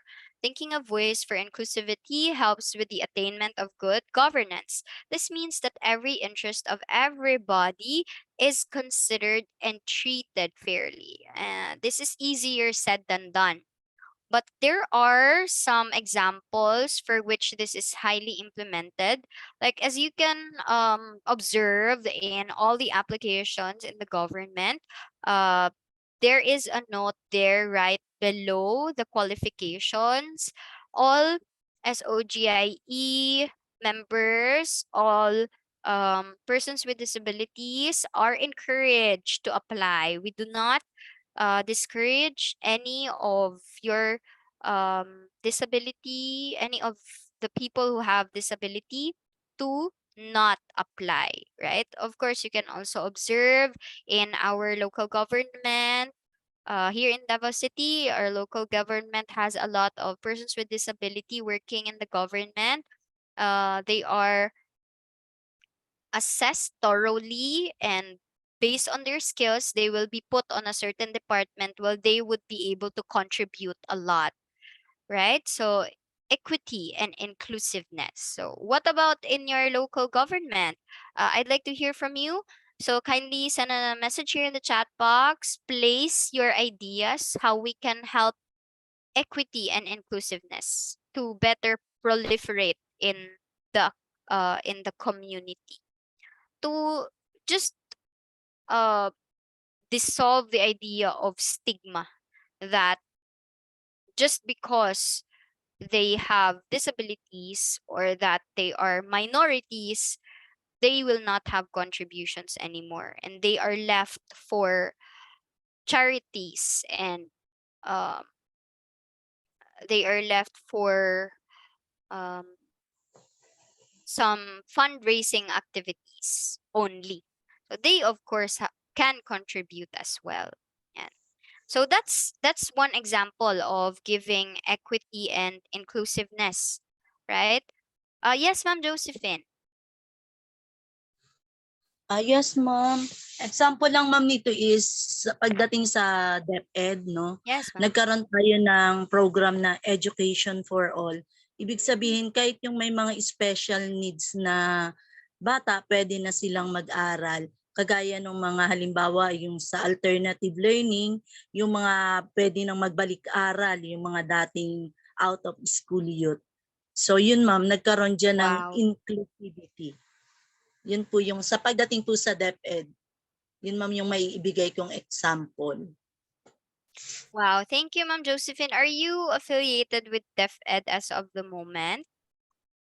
Yes po, ma'am. Ako po ay ADAS ng aming school. Okay, thank you, Ma'am And Josephine. Yes po. sooner, ma'am, waiting po para makapagturo kasi ako naman po ay LPT. Wow. Thank you, Ma'am Josephine, and good Thank luck you with your po. professional growth and Thank you, development. ma'am. Thank you po. All right, I have more of the insights here from the plenary. Ma'am Chloe says education for all. Sir Olivan, maybe Olivan? Maybe Olivan, right? Maybe an idea of first thing first approach. Yeah. Would you be able to elaborate on this, sir? I think this is the first time that I've heard of this. Would you be able to turn on your microphone po? Or maybe you can just type it in here in the chat box. Equity and inclusiveness comes first with acceptance. Ayan. Not tolerance. Thank you, Ma'am Chloe, but acceptance. Okay. Just still waiting for Sir Olivan for his elaboration on first thing, first approach. Ayan. We'll learn more from him, absolutely. But while we are waiting, let's move on to the seventh element, which is effectiveness and efficiency. Every decision making process and its institutions must be able to produce decisions that meet every community need. Community resources must also be utilized optimally by the government. This includes avoiding wastage of available resources and maximizing its usage. Ayan. So just for example, marami pa namang paper clips or fasteners sa office, but because we want new ones, better ones, we would throw them, for example, or maybe opt to just give it away. There's nothing wrong with giving them away, right? But if it is still usable and recyclable, then it would really count for effectiveness and efficiency. Also, it would add up to our capital expense kapag lagi tayong nagre-request ng materials, additional materials. Also, with regards to the usage of paper as um well, I'm not exactly an environmentalist, but in the office for sure, we would make sure that we maximize the use of a certain piece of paper from back to front before we shred or take it away, right? We utilize it to its maximum. Yeah, nagtitipid talaga kami ng papel, no? But it would certainly help not only the institution, but the environment as well.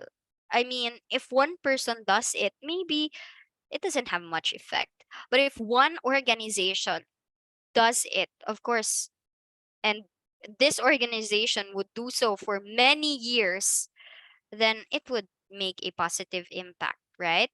And it would, of course, show effectiveness and efficiency in our decision making process. Yan. Not only the time is considered, but also the gravity of the impact of our decision, right? In the effectiveness and efficiency.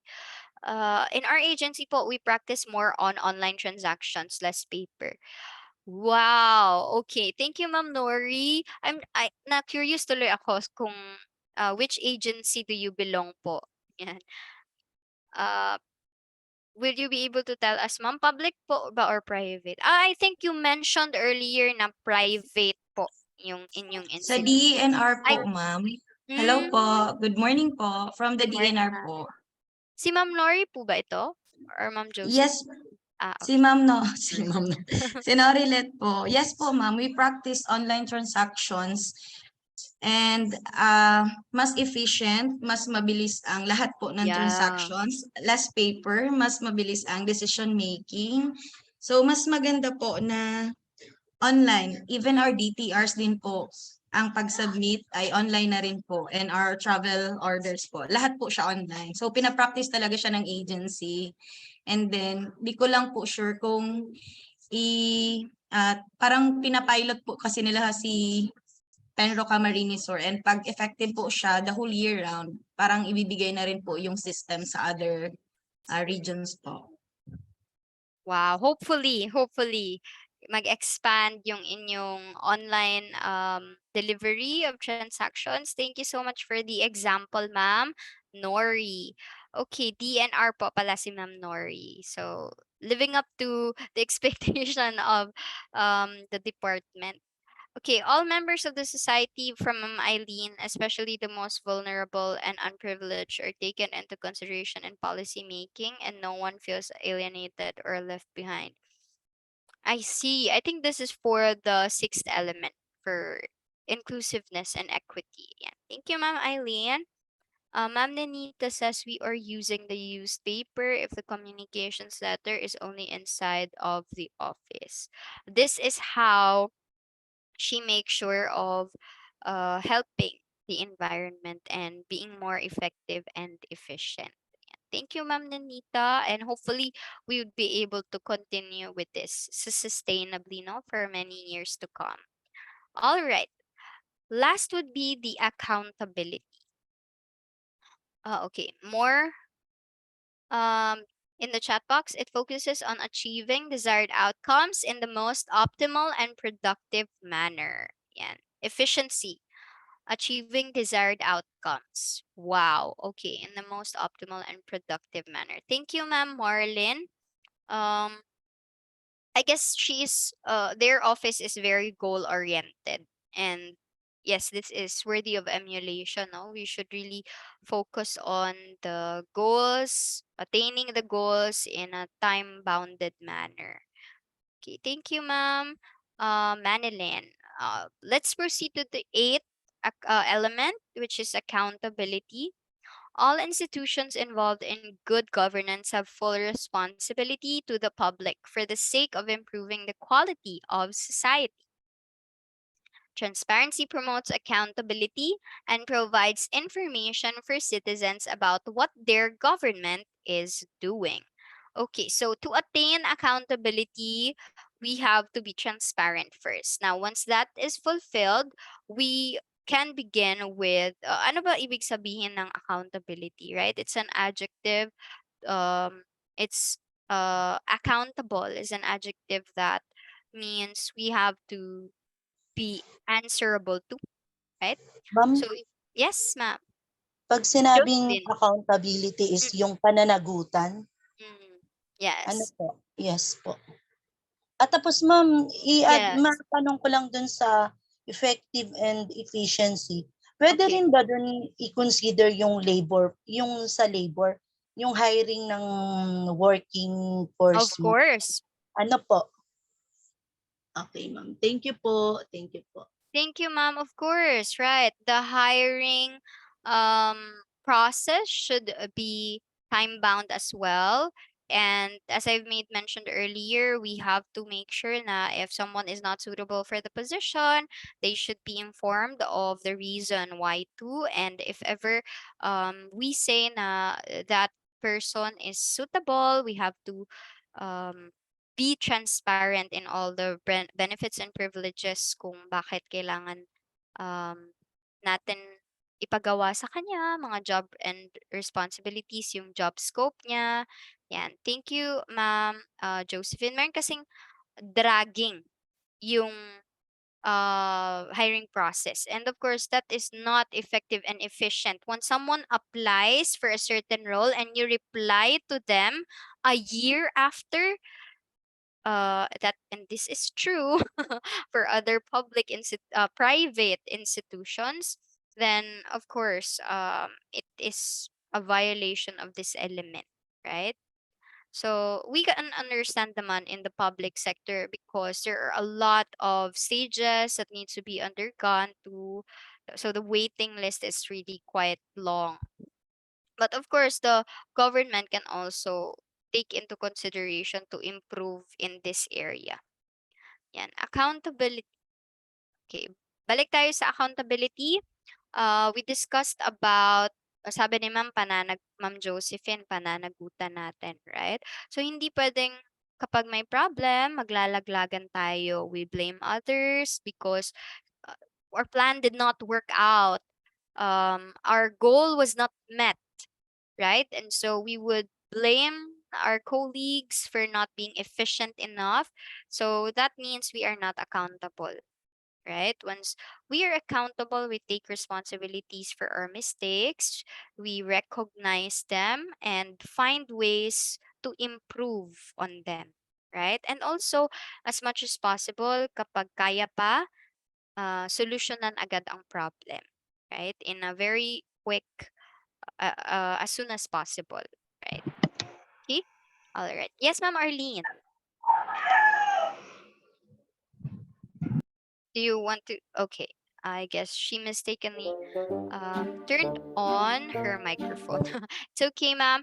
But hopefully, you are ready for this next activity. We have an anagram for you to solve. We'd like you to guess the hidden word. And I'm not sure if it's that hidden. Okay. Just jumble the letters to form a sensible word. Consensus. Yan. Thank you.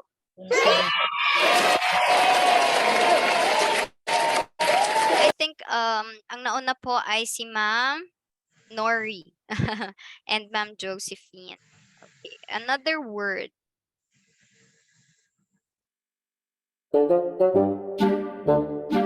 Transparency. Okay, may kasabay si Sir Jeric. Kasi dalawa sila noon, but I'm pretty sure that it was Sir Romero po ba? Yan, correct? It's transparency. Oh, wait. Governance. I cannot pinpoint who won that round because marami po kayo nagsabay-sabay. Good work, everyone. That is correct. Governance.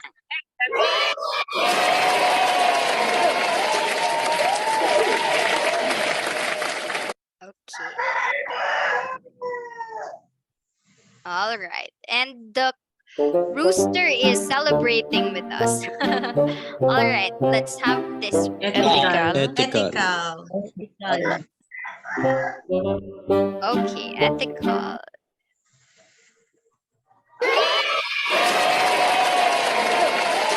I think Ma'am Nori won that round. All right, let's move on to the last word. Legal. Ang galing nyo naman po sa anagram. Okay. All right, before we proceed to another subtopic, let's have a very quick health break, everyone, for 15 minutes. Maybe we'll be back by 11:26 or 11:36 a.m. Is 10 minutes okay with you? Would that be enough? Yes. Okay. Yes po, ma'am. Thank you for your responses. Thank you so much, everyone. Let's see each other after 10 minutes.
Are you a medical professional, an educator, an engineer, or a professional seeking specialized training programs? Stellar Training Consultancy Services is the right training center for you. STCS issues highly government-recognized certification programs that help you as a professional in your career goals.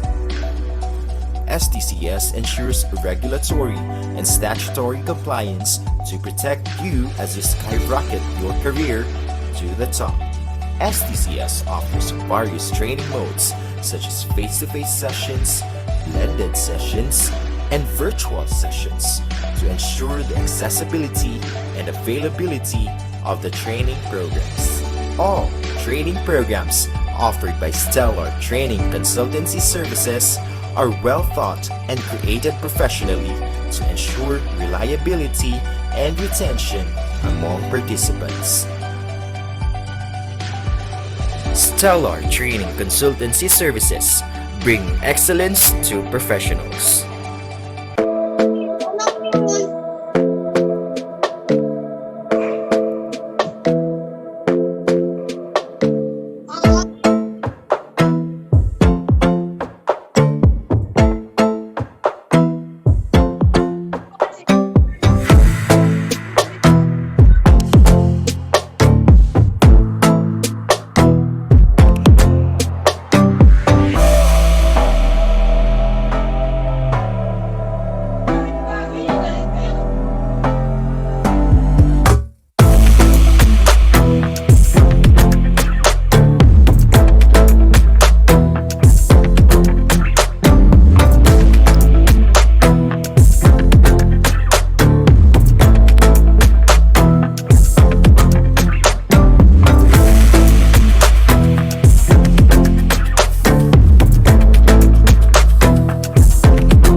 Are you a medical professional, an educator, an engineer, or a professional seeking specialized training programs?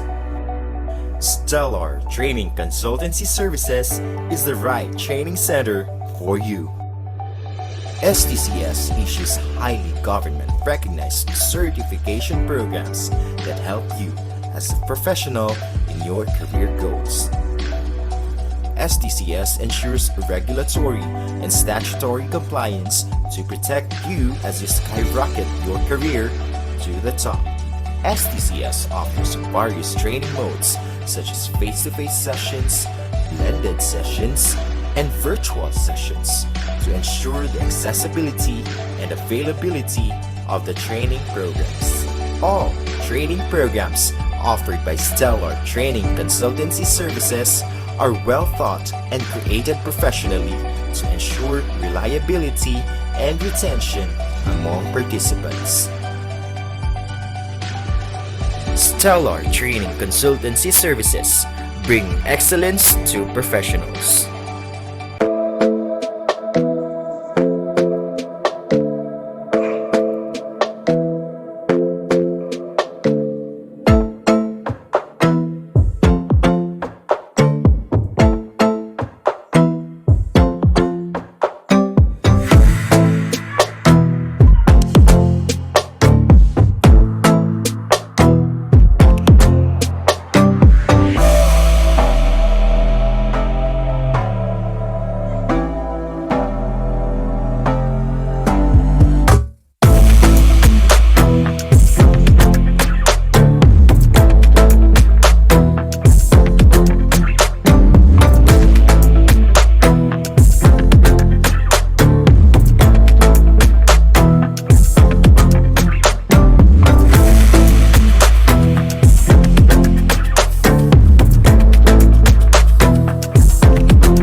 Are you a medical professional, an educator, an engineer, or a professional seeking specialized training programs?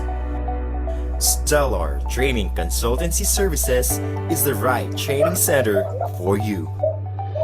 STCS issues highly government-recognized certification programs that help you as a professional in your career goals. STCS ensures regulatory and statutory compliance to protect you as you skyrocket your career to the top. STCS offers various training modes such as face-to-face sessions, blended sessions, and virtual sessions to ensure the accessibility and availability of the training programs. All training programs offered by Stellar Training Consultancy Services are well thought and created professionally to ensure reliability and retention among participants. Stellar Training Consultancy Services, bringing excellence to professionals.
Hi everyone, are you all back? Welcome back. Can you give me a thumbs up? Virtual thumbs up if Yes, you're. ma'am. Yes, ma'am. I can. Yes, ma'am. Thank you for your responses. I have gotten all your virtual thumbs up. Okay, let's talk about the 6 types of corporate social initiatives in corporate social responsibility. Let's answer the question, what are the corporate social initiatives? Corporate social initiatives include 6 types of corporate social initiatives. All six of the corporate initiatives are forms of corporate citizenship. Let's start with corporate philanthropy, community volunteering, social responsible business practices, cause promotions and activism, cause-related marketing, corporate social marketing. Let's talk about them one by one. Okay, I think I'm not seeing anymore. There you go. Okay, corporate philanthropy. Corporate philanthropy is the act of a corporation or business promoting the welfare of others, generally through charitable donations of funds or time. I know that before you became public officials, there was a time when you have worked for a private institution. Am I right? Probably. Yeah. So, Yes, uh, ma'am. what were some of the philanthropic acts that you have done? Like, just give one example in the chat box.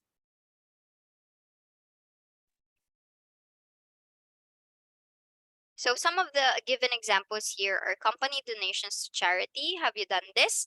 Including cash, goods, and services, sometimes via a corporate foundation.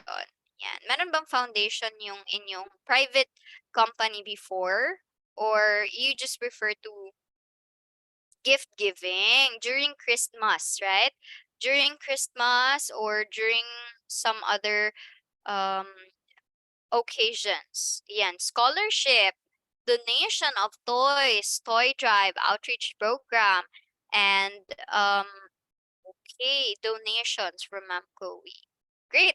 So we have experienced giving donations and being included in outreach program activities or gift giving activities. So you are all very um, aware of corporate philanthropy already and you have implemented it before as well. So we cannot only focus on just donation, money giving. Sometimes we can also donate our time, right? Maybe we can spend time with some uh, um, senior citizens in the home for the aged, facilities or centers, or maybe spend time with those who were abandoned or abused.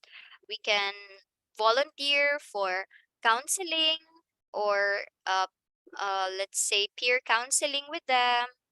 Maybe even maybe if we are not trained, we can at least have a seminar on what to do during the counseling session. So not all philanthropy involve monetary funds. Okay, tree planting, cleanup drive, prison visitation. Ayun, thank you to the insights here in the chat box. Another is community volunteering.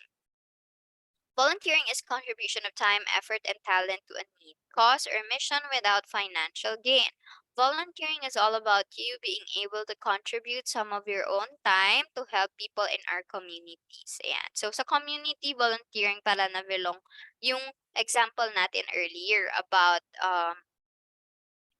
prison visitation, tree planting, cleanup drive, and yung counseling, communication, education, and public awareness campaign. Ayan. I think this is the campaign or the program for community volunteering sa organization nila Ma'am Nori led before.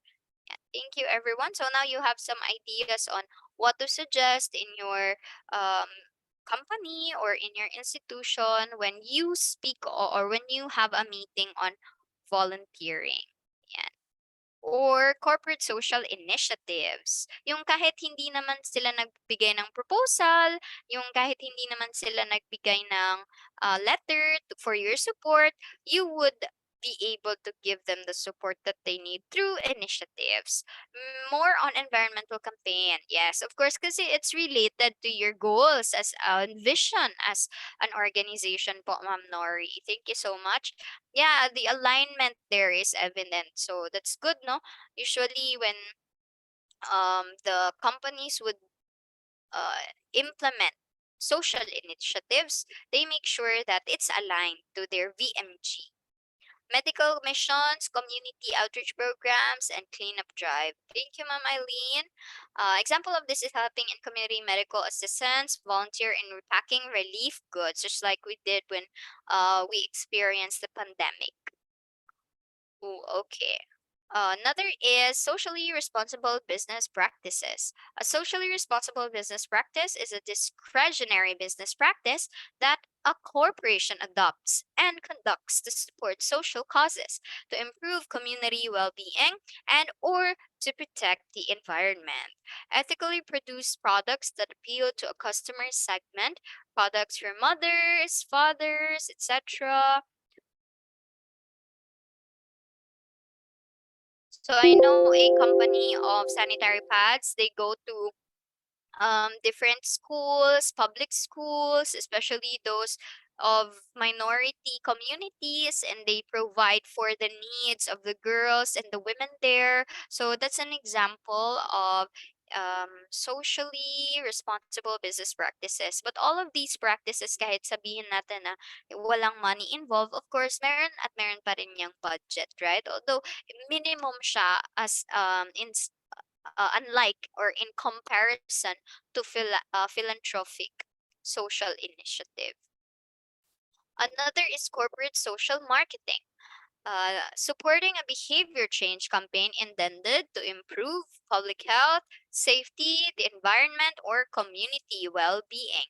Example of this initiative is company-funded behavior change campaigns, green branding, highlighting the inclusion of recycled materials. So I think this would also be relevant to the the company or the organization of Ma'am Nori and all of you who are related to the public health sector, right?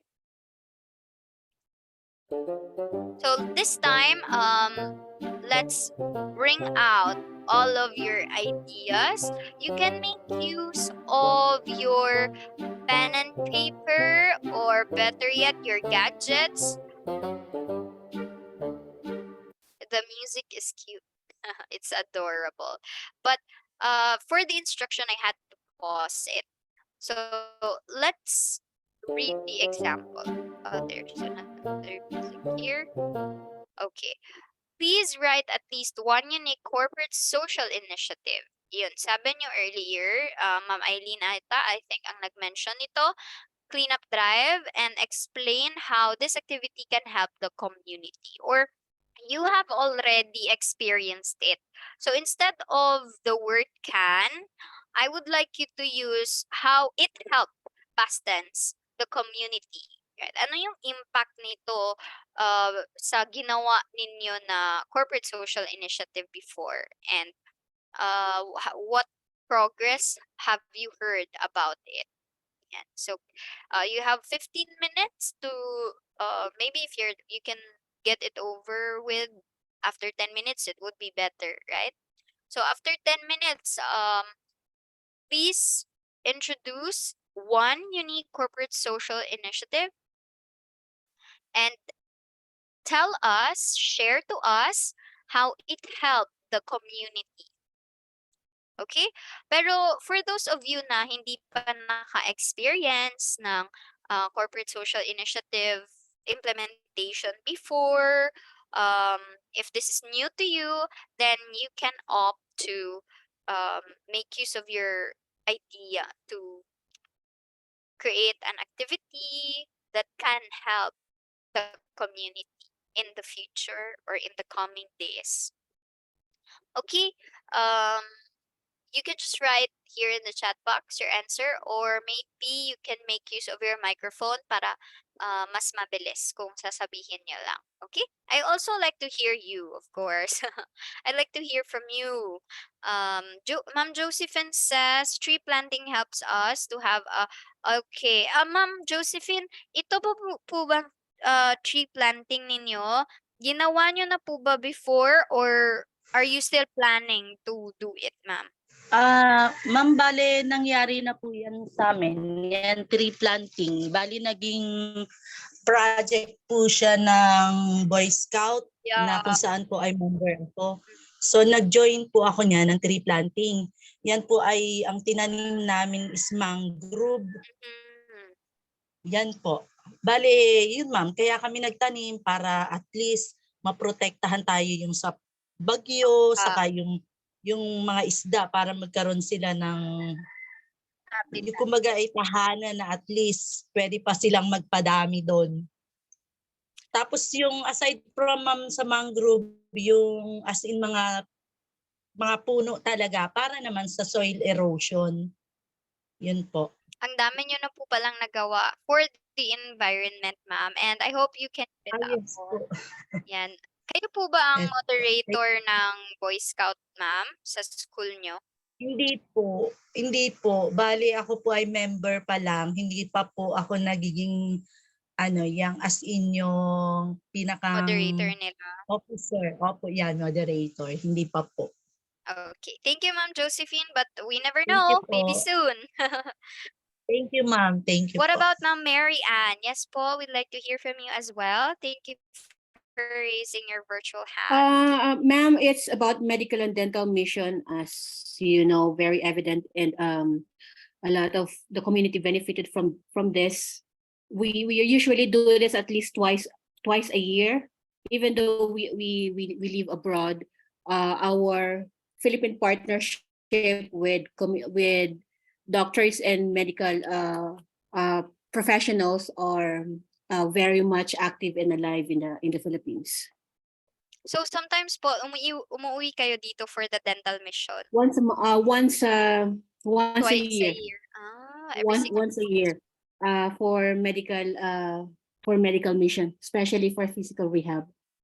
Wow, thank you so much, ma'am. And I hope you keep it up po. Oh You yeah, really sure. Especially if we have lots of sponsors like you. Thank you, Thank ma'am Mary. you. Thank you. Okay. Another is ma'am. Okay, Sir Oliven. Then after him would be Ma'am Nori. Hello po, good morning.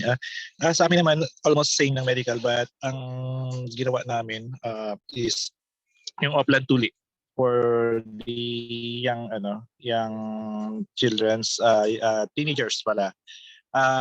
Pero ang ginawa namin hindi dito sa bayan, we go to the coastal areas para yung mga hindi po nakakaabot sa hospital or nahihirapan mo makapunta sa bayan.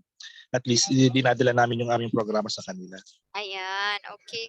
Thank you so much, sir, for that. For sharing your experience with us. Ma'am Nori? Hello po, good morning po ulit. So we conducted SEPA, tree planting, and coastal cleanup every environmental event po. So it raises awareness, especially po pag nasa coastal area, yung mga fisher folks and students po around the area. So also we raise awareness in handling and identification of wildlife, especially yung mga hinahawakan po ni DENR. And of course, every time na wala siyang budget. So voluntarily lang siya na ginagawa din ni DENR para alam din ng community na may kinakandak tayong celebration. And of course, nagre-raise siya ng awareness sa community kasi hindi rin nila alam yung DENR. Bukod sa activity na ginagawa, hindi rin nila alam sa agency. Kaya every month, usually po, may kinakandak po talagang SEPA. Yun, SEPA for DNR. Thank you, Ma'am Nori. What about Ma'am Sally? Nakamute po kayo, ma'am. May association po kami na tumutulong yung Betterment of Lives Association. Ito po ay inano namin ng fundraising sa paraan ng pag-raffle. Then ito po ay inaano namin sa scholarship na ang may ano po kami ng pag-asa ng buhay, pag-asa ng bukas at pag-asa ng bayan. Ito po yung ginagawa namin sa isang taon po, 2 beses kami nagpa-fundraising para po ito sa mga hindi makapagpaaral na mga magulang. Nagbibigay po kami ng scholarship program yung aming association. Wow. Yun po sa amin. So scholarship po sa inyo. Currently, ma'am, or previously po sa company ninyo? Hindi po, ito po ay sa aming organization po, ma'am. Currently po ngayon nag-ano na po kami. Yeah, thank you, ma'am, and we salute all of your initiatives for the betterment of the programs of the government and your corporations. Thank you po. I guess some of the ideas are presented here in the chat box, so allow me to read them for you. Ma'am Lani says, providing educational school supplies to out-of-school youth helps them to continue and pursue their dreams and make them feel that they are not being left behind, and also implement a palit basura program with groceries and school supply. So I hope for those of the programs, the initiatives na hindi pa na-implement, I hope na ma-approve siya, right? Considering na they still have to look into the budget for that program. We are going to conduct, this one is for an upcoming activity by Sir Jeric. We're going to conduct a 3-in-1 activity. Cleanup. Oh, I see. So probably it would take how many days po? Cleanup drive, tree planting, and feeding program. Target beneficiary is IPs in Iriga City. Yan. Thank you, Sir Jeric. Okay, this is the first time that I've heard of a 3-in-1 activity. It must be a really busy day for your company. So, I wish you well po. Ma'am Lani, palit basura. Okay. So, inulit niya lang po. Okay. Ma'am Nanita, balik Eskwela Drive. We are giving school supplies sa mga unfortunate students. In our agency, we are also collaborated with Menro, BFAR, and DNR for tree planting and coastal cleanup drive. Maganda to. We must have some way to collaborate with government agencies to support our programs. Ayan. Thank you po, Ma'am Annalyn. Ma'am Laarni says school community pantry. Buying goods from local farmers and prepare a free lunch for pupils whose family need extra help. Yan. Tree growing para sustainable po ang pag-adopt sa mga trees. Ayan. Thank you, Ma'am Nori Led. Oo nga po. Kasi it's not enough to really plant the trees. It has to be monitored so that we know what happened to the seeds that we want to grow into a tree. Bloodletting activity and blood donation by Ma'am Rhea. Okay. Thank you so much. Although it doesn't necessarily have to be a unique corporate initiative as long as it is helpful to the community and also it provides for profit for the organization. Then it's worth continuing and being supported too. Thank you everyone. With that, I'd like to close the topic on CSR. Let's proceed to ethics, accountability, and good governance. So let's talk about etiquette. Of course, when we say ethics, it is the moral code for what behavior should be seen from us, should be observed from us. And so that is why the concept of etiquette should really be taken into consideration, right? Every workplace has its rules and non-negotiable law of the land as set out in every new starter contract. Beyond those terms in writing, though, are often a set of unwritten rules that set expectations in relation to our social behaviors and professionalism day to day. And it's this code that is often defined as office etiquette. Of course, our profession is expected to uphold the ethics code or code of ethics. However, there are also some office etiquette that is more specified. Mas madali nating maaalala, mas madali nating masusundan, right? So let's talk about them. Work etiquette is a code that governs the expectations of social behavior in a workplace. This code is put in place to respect and protect time, people, and processes. There is no universal agreement about a standard work etiquette, which may vary from one environment to another. Okay, so what may work for a certain office, department, or division may not work for another. So it still depends on the culture, the vision of the company, right? Kasi iba-iba ng values ang bawat kumpanya. And these core values would be the main basis for creating office etiquette rules, right? So, okay, I must have missed this chat. Ma'am Chloe, you can't hear me. Can you not hear me, ma'am? How about the rest po? Can you hear me? Yes, ma'am. Yes, ma'am. Yes, ma'am. Yes, ma'am. Yes po. Po. Yes po.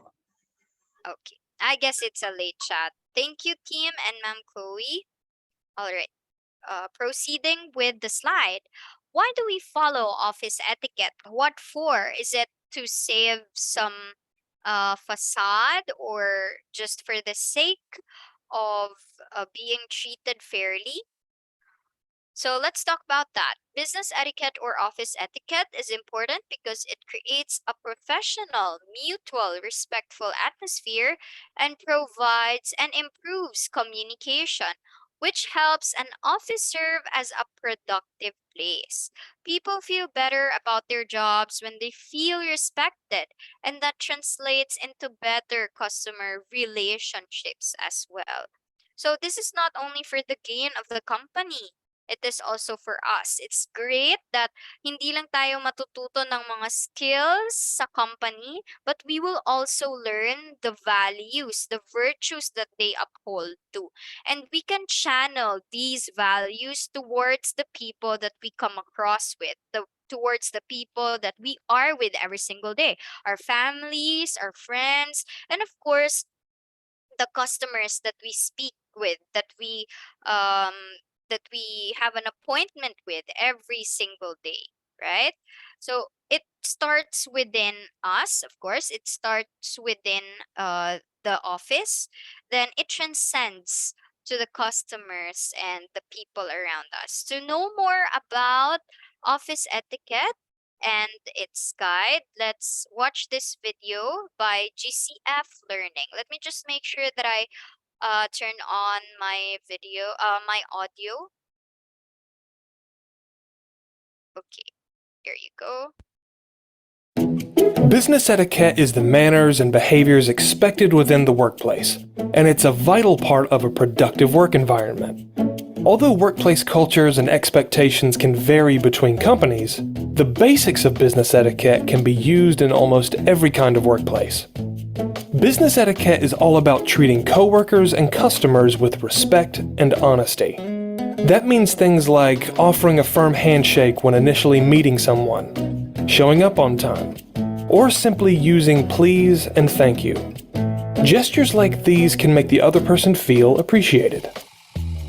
When having a conversation, always give people your full attention. Using good eye contact and being an active listener shows you're engaged and that you value the other person's time and thoughts. Also, write and speak in a friendly, professional tone. Staying polite and positive can prevent someone from misunderstanding you. If your tone is bossy or annoyed, on the other hand, it could irritate the other person and make them uncooperative. In a business setting, it's best to use your smartphone sparingly. Put it away when you're in a conversation or meeting, and focus on the people around you. Otherwise, if you keep your eyes on your phone, they'll probably feel disrespected. How you carry yourself in the workplace can make a big difference in your career. Follow the basics of business etiquette wherever you work, and you'll likely make a strong impression. Okay, thank you. So what insights can you draw from the video?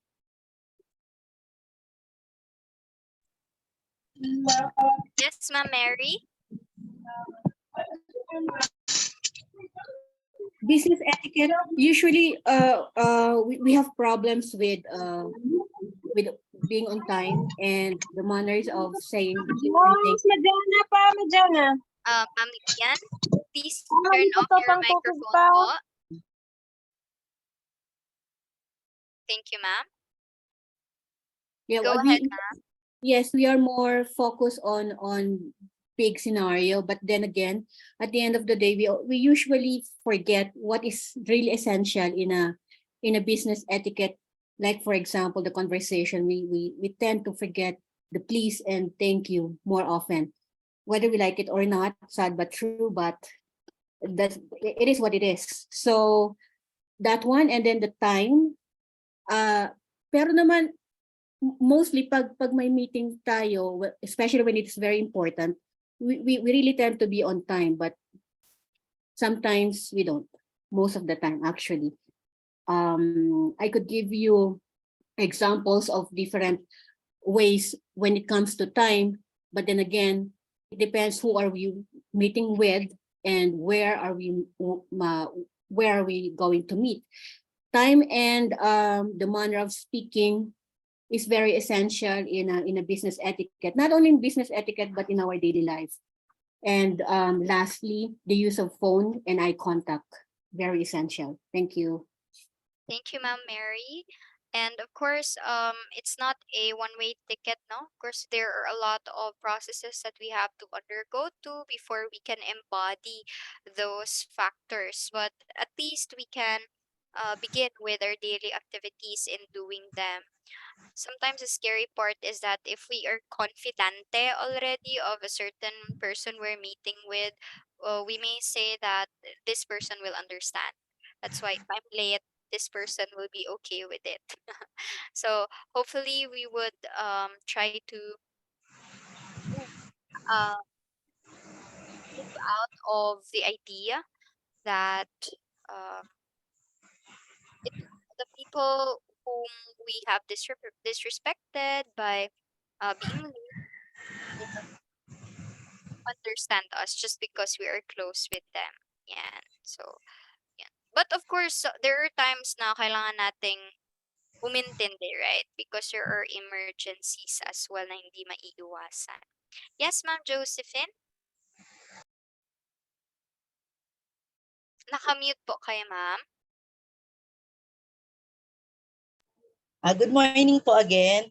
Siguro po yun sa akin is pagdating sa etiquette, syempre as a human being may mga individual differences tayo na dapat i-consider, but sabi nga kapag pumasok ka sa isang bakuran, you have to obey, you have to be aware kung ano yung mga policies na dapat mong sundin. Pero siguro para sa akin nga it is hindi lang siya one-sided. Kumbaga dahil meron kang empleyado, may boss ka, dapat give and take. Kumbaga po pagdating sa pag-uugali, hindi dapat tayo masyadong bossy. Kahit tayo yung boss, you have to be, kumbaga yung sa pag-imik, dapat nandun yung respect, yung pagiging low profile, hindi tayo masyadong as in, parang masyadong bossy, ano po. Tapos when it comes sa time, dapat naman talaga yun ang unang-unang ma-consider yung punctuality kasi sabi nga every minute counts. Kaya yun din po yung napapansin ko. Saka yung isa pa yung sa meeting, hindi may iwasan talaga na may nagsasalita, merong nakatingin ay sa phone. Yun din yung isa sa napapansin ko ngayon dahil kahit minsan ako ganun na minsan na syempre napapahiya din ako. Kaya lang po, kumbaga dahil nga sa trabaho ko minsan may mga unexpected akong iniintay na tawag, hindi maiwasan. Kaya lang sa totoo lang po ay may pagka kumbaga ay unetiquette. Kaya lang hindi nga natin po minsan maiiwasan yun. Tapos yun pong sa dress, syempre dapat din naman nating ilagay yung pananamit natin sa sitwasyon. Ano po, yun lang po ma'am and thank you. Salamat din po, Ma'am Pika, Josephine Pika. So another, okay, Ma'am Chris, Angel. So, hello, good noon po ma'am. Kanina kasi ma'am, parang may natutunan ako about values na why God created us 2 ears po. Sabi niya, dapat po pala na listen more and then talk less. Practice the art of listening, especially when there is someone is talking. Kasi doon tayo matututo at doon tayo magiging effective na communicator when we are listen more than talking. Yun lang po. Ayun. Thank you, sir, for emphasizing the importance of listening and focusing on who you are speaking with or talking to. Yan. Sir Oliven also says bawal ang mag-CP. Ayan. Unless, of course, it will help you fasten your responsibility, right? We should always treat others with respect. Business etiquette is a key to gain harmonious relationship with everyone in the workplace. Basic rule, the use of po and opo as a sign of giving respect. Be polite, courteous, respect people's time, be an active listener, be professional, and respect people regardless of their position and appearance, right? So business etiquette is not subjective. It is an objective idea that we have to follow no matter who we speak with, despite of their position, their appearance. Thank you, Ma'am Eileen. Sir Jeric, the concept of respect of time. When you come late, you're wasting others' time. Exactly. When you come very early, you're wasting your time. If you come just in time, both of you save time. Honesty, on the other hand, honesty is not something you do, it is who you are. Okay, this is from the Manila Bulletin. Thank you for sharing this to us, Sir Jeric. You can read on some of the comments here in the chat box so that you can take notes of the ones that are relevant for you, the ones that are applicable for you. Ma'am Zarina says avoid office gossips. Ayun. Thank you everyone for your responses. Also, I can see here that you are giving a thumbs up to your co-participants. Thank you for the encouragement. Etiquette is synonymous to good manners. Basically, make it respect. Okay. Um, the best way to teach others is to live with these values, right? We have to exemplify them. They have to see them in us so that they would be encouraged. No words, sometimes no words are needed because actions speak louder than words. So thank you everyone for your responses, and let's proceed now to the benefits of having a collective sense of etiquette. Office etiquette promotes a number of positive cultural themes. First, the creation of a professional, respectful work setting. You have mentioned this earlier. The creation of an atmosphere that encourages good working practices, such as good communication and consistently professional behavior. Third, staff feel comfortable and respected in their role and their workspace. Fourth, elimination of poor and disrespectful behavior that could negatively impact the business.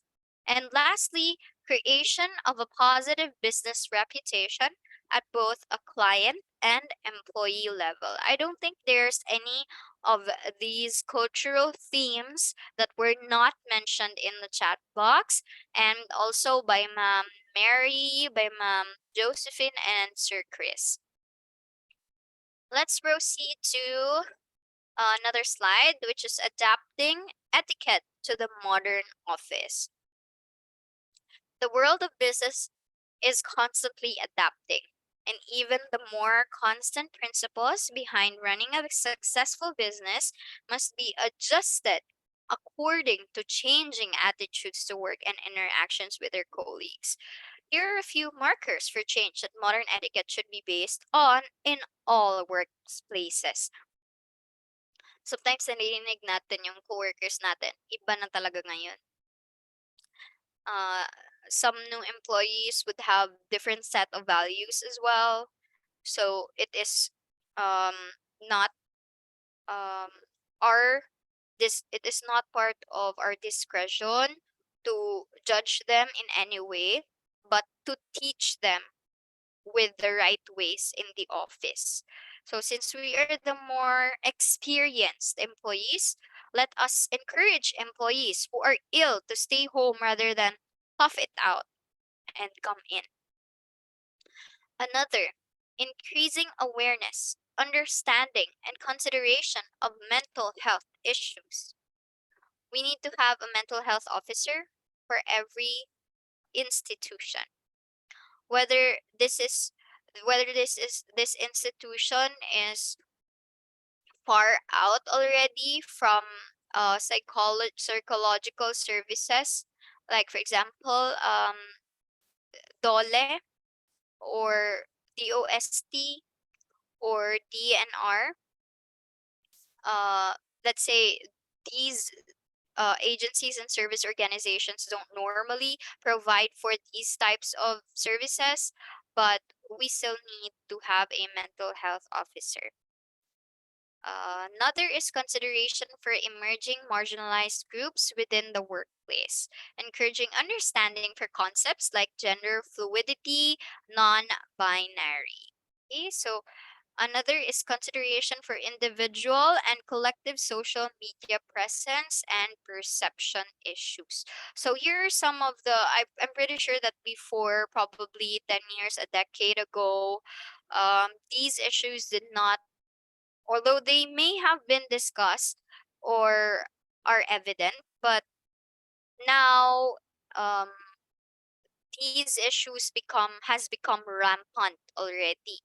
So especially with the health matters, no? Instead of saying pumasok ka, sayang ang sweldo, or that um you still have a lot of things to do, who will do your work? Are you expecting me to do your work for you? Yeah. So just advice probably, or sometimes it's dangerous kasi yung ating advice is personal or subjective. So if we think na as per self-assessment, hindi naman makakatulong yung advice, maybe we can ask a company doctor, consult, um, ask our colleague for consultation to the company doctor. Yan. Kasi siya yung uh, sole person na may responsibility to do that, right? Okay, another insight from the chat box, especially po yung dumadaan sa postpartum depression. Ayan. Thank you for this, Ma'am Norilet. Mental health, okay. Second to the last slide, effects of bad organizational ethics. Okay, what happens if everyone in the office allow for disrespect? What happens if nobody adheres to the office etiquette rules? Decreased productivity. Number one to that. When the culture at the company is to get the sale at all costs, what tends to happen is that employees begin to subvert protocols and procedures that might otherwise slow down the sale. If the employees would feel that they are not um, valued, like instead of a job being um, designated to 5 people, they designate it to one individual only, then of course, what do we expect? There is decreased productivity in that. Loss of respect. In our hearts, we usually know what the right thing is to do. Sometimes we call this our gut feel. When we experience our managers and leaders making decisions that to us clearly feel wrong, we tend to lose respect for those individuals. And the overall credibility. Customers may decide to stop doing business with you, and in most cases, it takes a well planned and executed marketing and rebranding campaign to regain credibility. And even then, it may never be what it was before. Kahit makabawi ka, nagmarka ka na sa mata ng public and mga investors. So, of course, it would be hard to gain back their trust. Avoid giving unsolicited, insensitive advices. Thank you, Ma'am Eileen. Mary Ann, chaos. Yan. Sabi nga nila, if we think it's not helpful, better not say anything, right? Chloe, chaotic environment will arise. Everybody will not be productive. A culture of toxic environment, which would result to a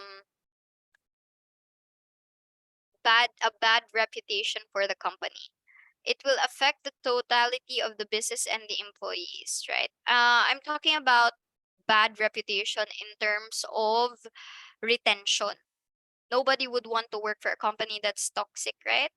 Unhealthy work environment and decreased productivity may cause burnout. So it's still up to us how we take these kinds of negative work cultures. So if we want to really help the people in the company and grow with the company, sometimes maybe the change can begin in us. Maybe we can raise the issues to the board, let's say execon, to discuss it and maybe implement some office rules so that the people would follow more on these office etiquette. right? Hindi naman kaagad-agad na susukuan natin yung company just because it's toxic or just because the culture is unhelpful. Maybe there is still a chance for it to change in your time, in your tenure, right? But maybe if we can't really do anything about it, better find another workplace.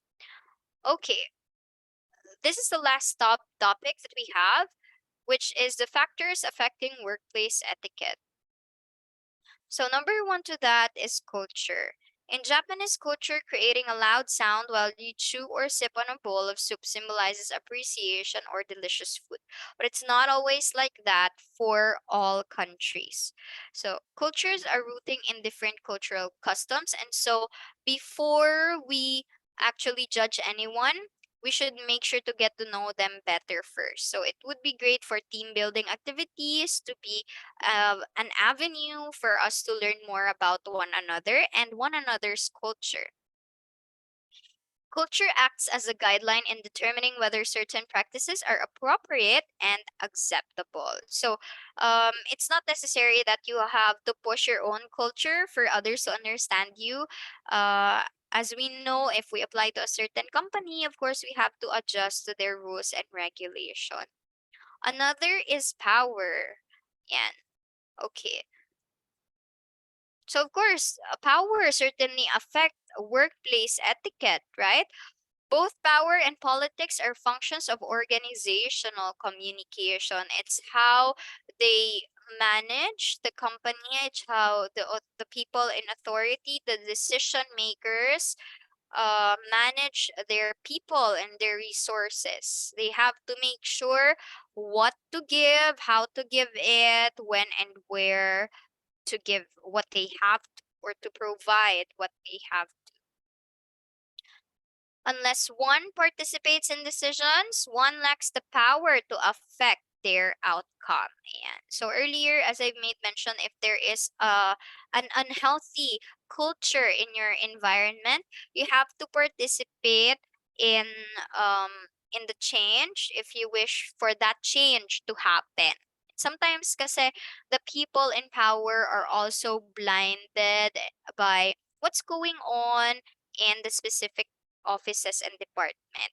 Yan. Although they are aware of some, there are still those na hindi alam anong nangyayari. So we have to be able to voice out what we experience in our department para naman matulungan nila tayo magawan yun ng paraan.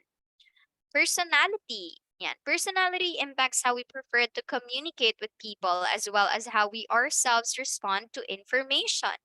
So, as the saying goes, what is good for you might not be good for me. What is good for me may not be good for you. Sometimes you see 6, but sometimes others see 9. So, that is why earlier I'm grateful for your suggestion, no, that to not judge others based on their appearance and their position. Also, you have made mention about equity and inclusion. So, decreased productivity may cause burnout. Sometimes you are resistant to change. And so, there are a lot of factors for resistance to change. So, maybe we can discuss this some other time if we still have more time. Ayan, okay. So personality would certainly affect your relationship with your colleagues, especially if um, you have opposing personalities, right? Polar opposites. But there is a way to work things out if you have the will to. If you only have the will to make amends with them, maybe we can discover so much and learn so much from others. Your character determines what kind of person you are and what types of relationship you form in life.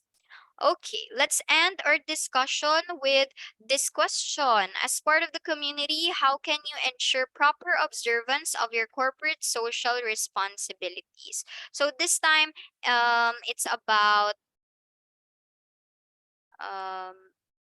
not only as an employee, but as a part of our community. Sige, one volunteer would do and one answer would do before we have our photo off. Um Just a heads up, please prepare your camera so that you can join the photo op later on. Okay, let's go back to the question. I think I haven't heard from Sir Jefferson. Yeah, Sir Jefferson and Ma'am Karen. A lot, I have heard so much from our participants and I'm grateful for them. But what about Sir Ken Paul? Ayan. You can just type in your answers, no pressure. Ma'am Chloe says engaging in activities, right? So that we would be able to contribute to change and the improvement of our programs, we have to act on it by being engaged. Thank you, Ma'am Chloe. Be responsible on all our actions, internal and externally. Thank you, Ma'am Nori. Okay, so at this point, meron pa ba kayong questions and queries? Any suggestions also? So while waiting for your suggestions here in the chat box, questions, I'd like to invite you all to follow our Facebook page to have more trainings with us. And please turn on your camera for the photo op. Oh no. Okay. All right. Another suggestion. Beat the change before change changes you. Yeah, this is such a tongue twister, Sir Derek. Be cooperative, responsible, and professional. But this does not happen overnight. So we have to work on these consistently kahit isang quality lang per day or per month. And at least we have a goal in mind. Okay. I guess it's time for the photo op now. Everyone's ready. 3, 2, 1, smile. Another set. We have 3 sets actually. Okay, 3, 2, 1, smile.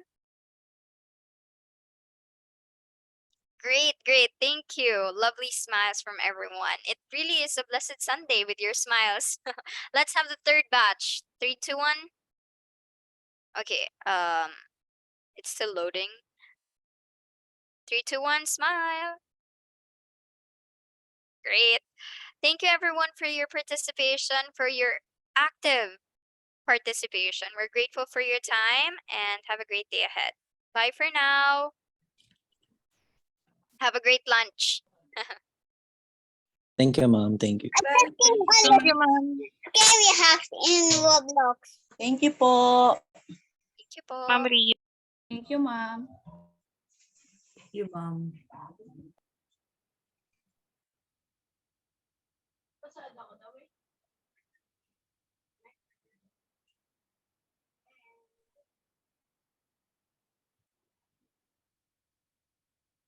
Ma'am Helen? Ano, wala. Yes Daw po. po, kayo na lang po bang nandito? Ma'am Opo. Helen, question Yes lang po. Yung pong submission natin sa reaction paper natin would be within this week or ano po ba? Next Saturday po. The deadline will be on next Saturday. How many pages po, ma'am? Saturday po kahapon. Next Saturday, that will be on 17. How many pages, ma'am? It depends on you. Okay po. Okay po. Ma'am Helen, Thank you, ma'am. yung nakapag-report po, hindi na magsusubmit ng reflection paper. Hindi na po yung mga ano po, point of clarification, ano po, those who were able to render the reports will not anymore give the reflection about their reports. Pero po yung hindi nakapag-report will still submit their report plus the reflection ng report nila. And then, from this webinar, you have to submit again the reflection about this seminar. Yes. Mabigay lang po kayo na introduction. What have you learned? Was it advantage or disadvantage on the part of the students? Doon po sa doon sa inyong subject. And then what suggestion can be recommendation can be suggested? Will it be will we need kailangan ba nating ipagpatuloy sa next school year or semester? Ano po yung masasabi ninyo? So, based from your reflection and then your suggestion, doon po ako magbabase. Doon po ako magbe-base whether ipagpapatuloy ko po itong webinar na ito before the end of the semester, in every semester, or hindi na po. Okay po. Ma'am, question po. Ano po? Question po, ma'am. Ma'am, saan po kami magsasubmit ng reflection namin? Doon po sa bibigay ko po yung yung email ad ko. Doon po kayo magsasend. Okay po. Okay po. Good morning, Dr. Hello po. Yes po. Good morning. Sir Gerald po. Doc, Sir Gerald. may Thank I you so remind much. po everyone po to po sa link ng attendance kasi nag-over po sa 58 yung participant this morning, so nag-trace din po kami nung Opo, nag-85 po tayo, di ba? 58 po, pero parang nag-67 daw po yung participant. So na lang po dun sa link ng attendance para po ma-determine para po sa certificate. Thank you po. Yung isa po kasi meron pong doble yung meron lang po kaming na-trace na dalawa yung account, pero anyway po makikita naman po yun kapag po submit na po ng link sa attendance. Thank you. Opo. Sir Gerald, pasend po ako ng hindi ako masyadong techie. Pasend ulit po ako ng link mamayang alauna. Ano po? Okay po. No problem, Doc. Thank you. Doc.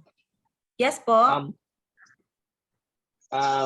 Will be given a recorded copy po nito, yung report. Hindi ko po alam, Sir Gerald.